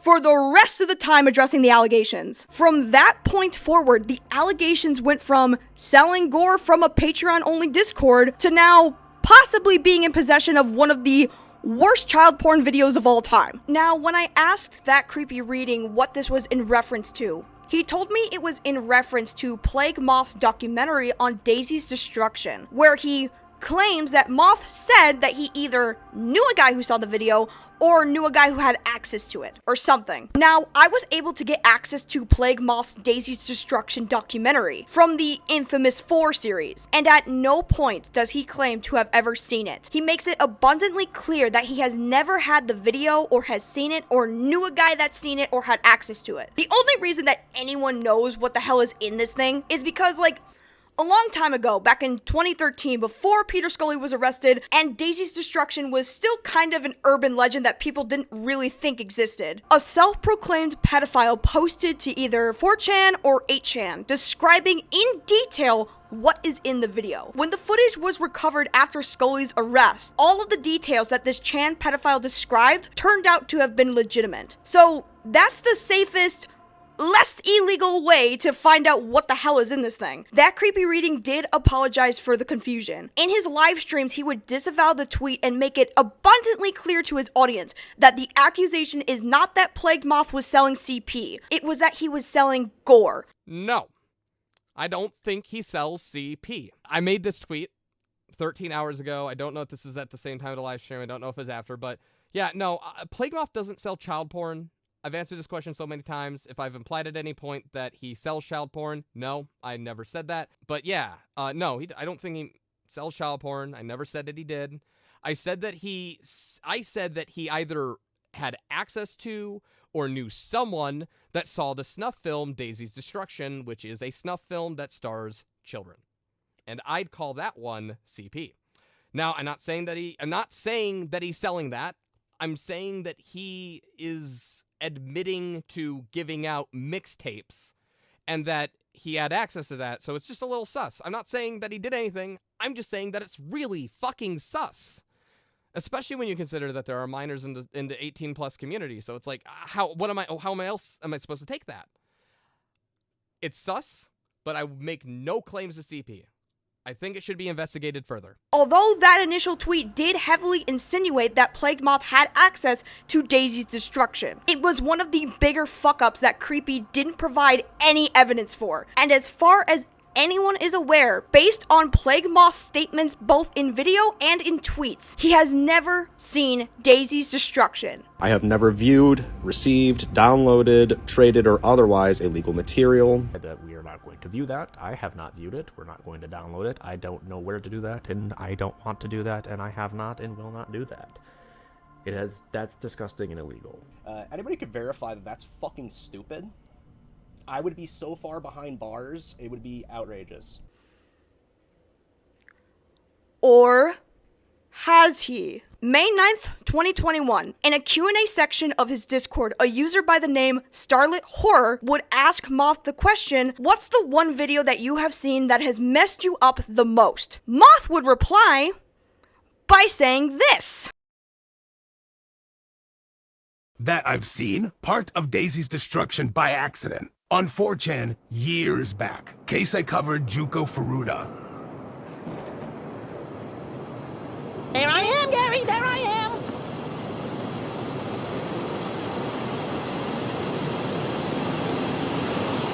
Whoop, whoop. Here I come. Oh, here I come. Clarify that we're not going to view that. I have not viewed it. We're not going to download it. I don't know where to do that, and I don't want to do that, and I have not and will not do that. And that's disgusting.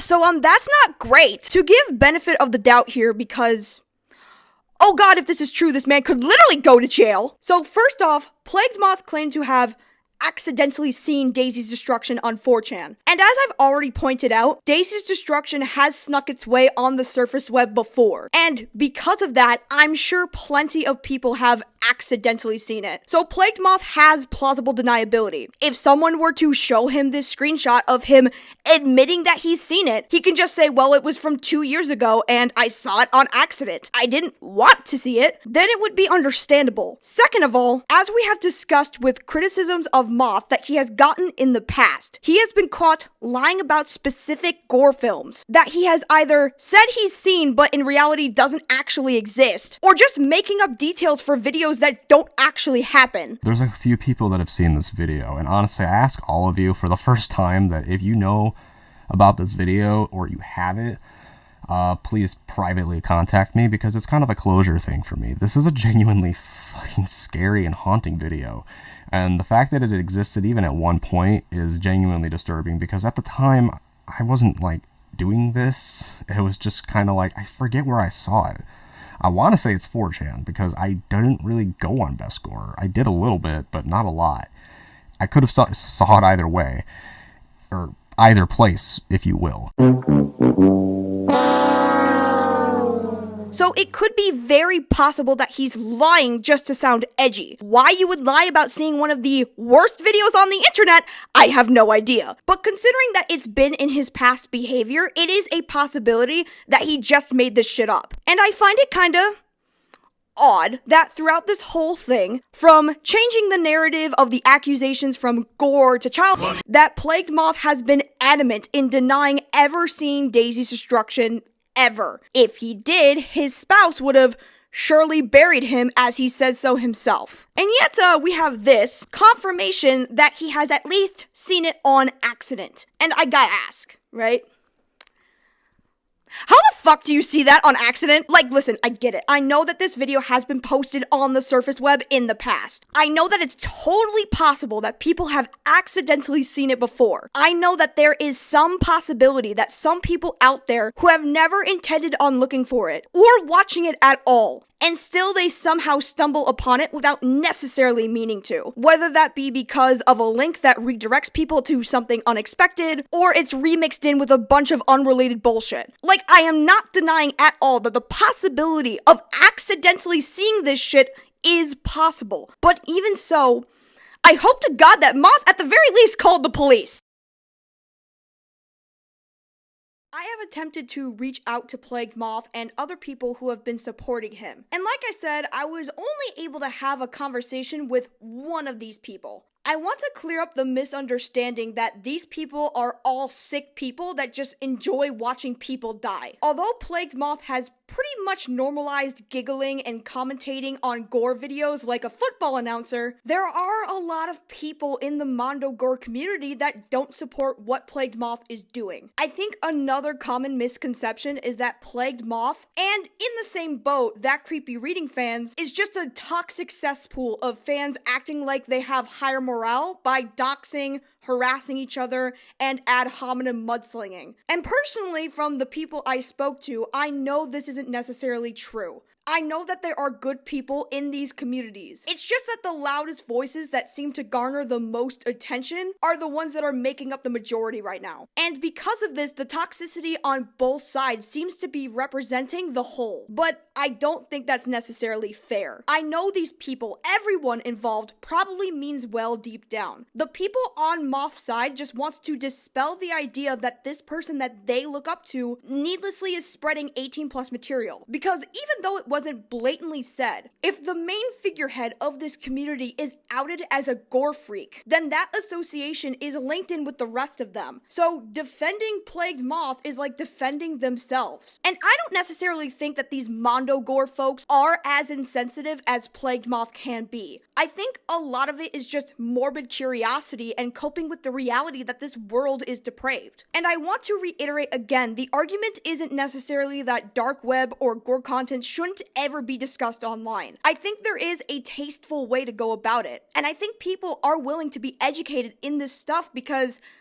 knowing's half the battle, or something. I have seen plenty of horror content creators and dark web creators that discuss dark internet mysteries and tragedies in an educational documentary style way that is fascinating and very informative and respectful. So no, I don't think that saying all dark web creators are bad is fair to say, or even that all Mondo Gore fans are bad. Because we don't know why these people find fascination in the things that they like. And I mean, unless they're like actively hurting someone or breaking the law, then it's not in my right to try and stop them. And again, in terms of the legalities, people watching gore and child gore and suicide videos and Mexican cartel killings, none of that is illegal. Unless the material fits the 3 criteria of the Miller test and becomes unprotected obscenity, then these people aren't doing anything that'll land them a jail sentence. I mean, personally, if you were to ask me, I think that the Miller test should expand way further to include child gore and murder. But it's just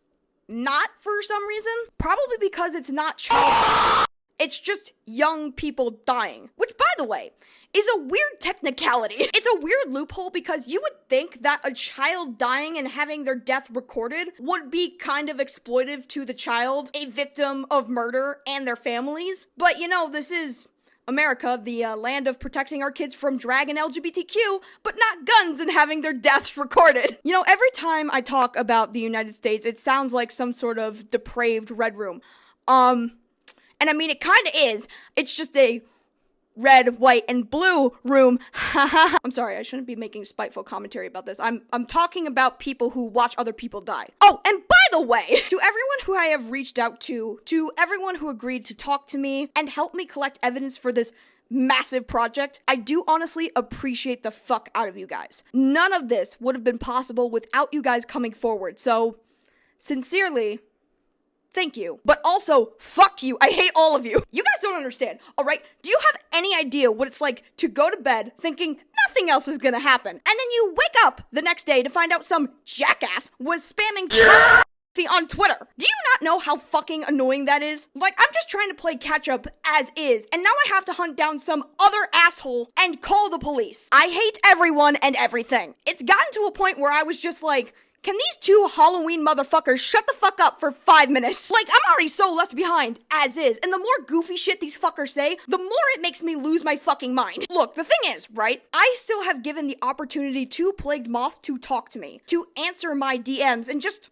give a statement, and I really wish he did, because, look, I am trying to give an honest retelling of both sides here, but when one of those sides are so tight-lipped, I don't know, dude, I don't get it. Maybe it's because I mentioned that I had talked to that creepy reading to get a statement, and maybe that scared him off into thinking that I'm biased or something. And listen, you know, maybe part of me is, but I have spoken to someone who can vouch that Moth is a good person. I just want to hear it from his own fucking mouth. Not to mention the notable mistakes that that creepy reading has made on his part, and he should be held accountable for that. And Plagued Moth's community has held him up to that. So, you know, the offer is still there if you want to talk about it. I'd love to hear what you gotta say. If you do end up watching this whole thing though, I do want to extend at least some advice, because I feel like a lot of the mistakes that were made here were from both sides. And I want to make sure that this is put out there, because I think if this situation happens again, that this could potentially help someone in the future. Maybe, or maybe this is a giant waste of time, I don't know. To that creepy reading, I appreciate you being so cooperative and understanding when talking to me. I can understand that you came at this with a lot of emotion, and I can understand why that would be the case. I know the topic boils your blood and upsets you to no end. It upsets me too, I get it. I know that you have seen some shit that you wish you didn't, but dude, you gotta make sure that your screenshots and your evidence is better than this. Also, not to make baseless claims that you can't 100% prove. Saying someone owned something as bad as Daisy's destruction was setting you up for a libel or defamation case. So you gotta make sure that what you're saying you can back up. Also, don't provide your uncensored screenshots in private to people who ask you, because the public wants to see what you found, and if they want to see it, I'd show it. I wouldn't be like ushering people to talk to you in private to see them. Just post them. But if you do have like an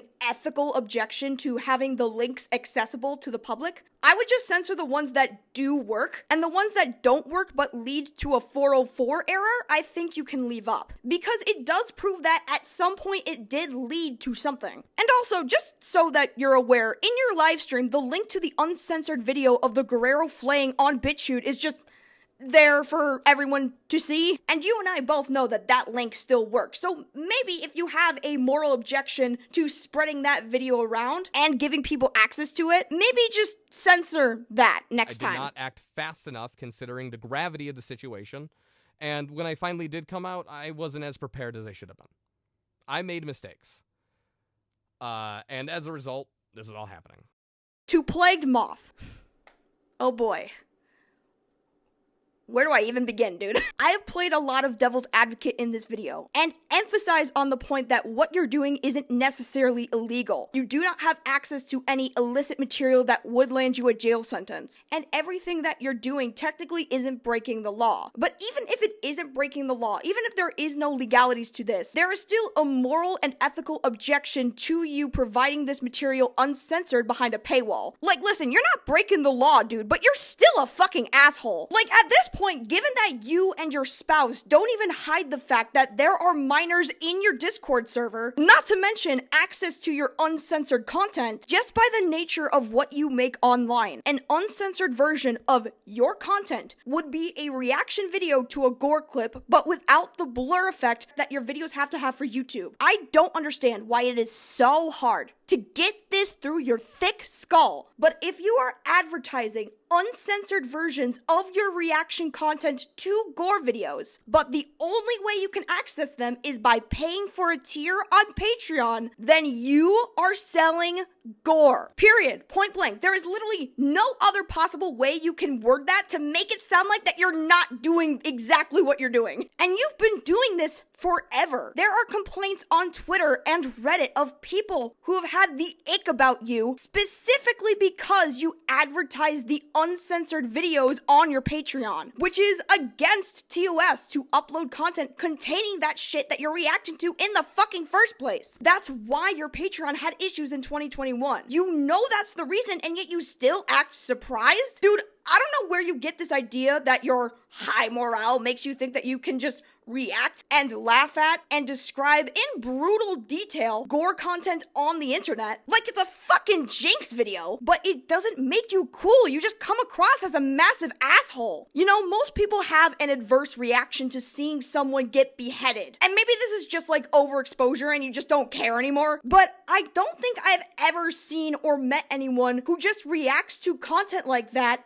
and give it a 6 out of 10 for creativity. Like, dude, are you serious? My dude, unless if it's like a Mortal Kombat fatality, this is not a normal reaction that someone should have to real people dying. That was someone's family member, dude. How do you not see that as a dick thing to do? Also, I'm giving you like an inkling of hope that you telling your Discord members that you saw Daisy's destruction on accident, as you claim, was just you fucking fibbing. Because if it wasn't, I'd hope to God at some extent that there is some modicum of self-awareness from your audience to look at you saying something like that and just go like, now hang on.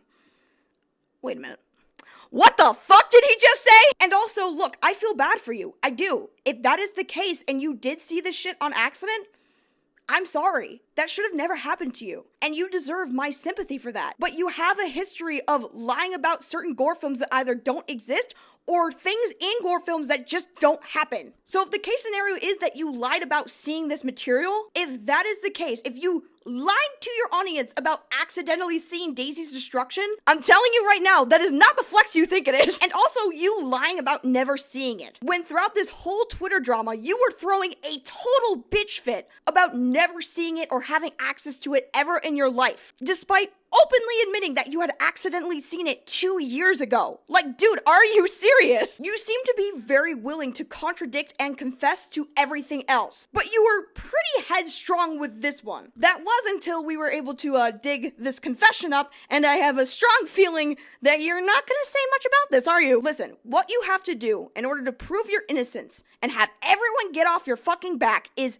very simple. Number 1, show the fucking audit log. The accusation is that for tier 2 patrons, they get access to a super secret videos channel that links to uncensored content. And that creepy reading was able to obtain those links with no ID checks. If this super secret videos channel never existed on Discord, then the audit log would show that. So show the audit log. If there are no changes showing creations or deletions of certain pages or channels, it would show that. Number 2, stop bringing your kids into this, dude. Look, I know that you've been saying that Creepy was threatening your family and your kids, but like I've said, I have not seen a single tweet from that Creepy reading threatening your children. If you have proof that Creepy was like, I don't know, threatening your kids, show that. I'd love to see it because the burden of proof at this point is on you. Considering that you're the one that's making the accusation that he's threatening your kids, I'm gonna need to ask for the receipts, sir. Listen, I've already dug up like so many tweets for this video. At this point, a little help would be nice. Number 3. This is gonna sound really disrespectful. I don't care. Can you please come get your wife, please? You can't possibly think that by pinning your potential death on a 17-year-old is just fine. Not to mention everything that you have ever said to defend yourself, your spouse would literally contradict your statement trying to defend you. So look, I don't know if they're in your ballpark or what. Tell this person to stop sticking their nose in your fuck-ups and making it look even worse for you. Listen, I'm sorry. I can extend some understanding and base level respectability for people in your community who are into Mondo gore or gore shit. Like ultimately, that's your business by the end of the day. But I cannot do the same with gaslighting bullshitters like this. Especially to a fucking child, dude. Like, come on. Listen, I don't know if there is a lesson to be had in all of this, but if I could conjure something out from my ass, sleep is great, you know? It's wonderful. Y'all should go to bed right now. Do it. Don't watch that gore video right before. It's just gonna ruin your mental state and your sleep schedule forever. Just close your eyes, get comfy, put on a nice pair of PJs. Go ahead and, pick out your favorite stuffed animal of choice to snuggle. Go to bed. Do it now. This is a threat. I will find you. And thus concludes yet again another long-winded video about bullshit that nobody cares about. Special thanks to everyone who has been supporting the channel recently and engaging with the content. It means the world. Thank you. Thank you to everyone who I reached out to help me get some statements and collect evidence and stuff like that. Working with all of you has been fantastic. It's been lovely to meet all of you. I'm gonna finish recording this video. I'm gonna edit it, and then I'm gonna upload it. And then anything that happens after this, I officially do not care. What is in my hair? What is that? So to everyone watching, have a good rest of your night. I'm going to bed. Sweet fucking dreams. Holy shit.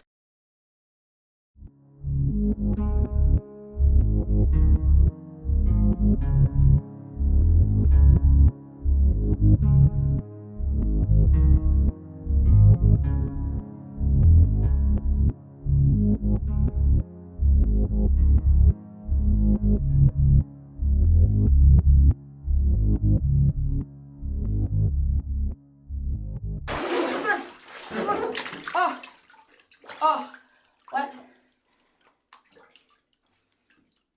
Oh, come on! Well, if there is one thing you can say about me, at the very least, is that at least by the end of the day, I'm dedicated to the craft. My boyfriend's gonna marry me one day, and he's gonna bring up this moment. 20 years down the line, he's gonna be like, hey, honey, do you remember that one time that you bathed in a bath of blood for YouTube? I mean, Kool-Aid. This is an ad-friendly Kool-Aid bath. This is the Kool-Aid bath challenge. You know, since we're already here, right? Since we're already in this metaphorical nightmare that I created for a stupid YouTube video on the internet, why don't we thank my patrons while I'm at it? Thank you, Rachel, and the one and only Phineas. Thanks, guys! Now, if you don't mind me, I'm gonna have to go explain to my landlord why my porcelain is stained in red splotches. Because of the Kool-Aid challenge. Thank you all for watching my descent into madness, and I will see you guys next time. Bye!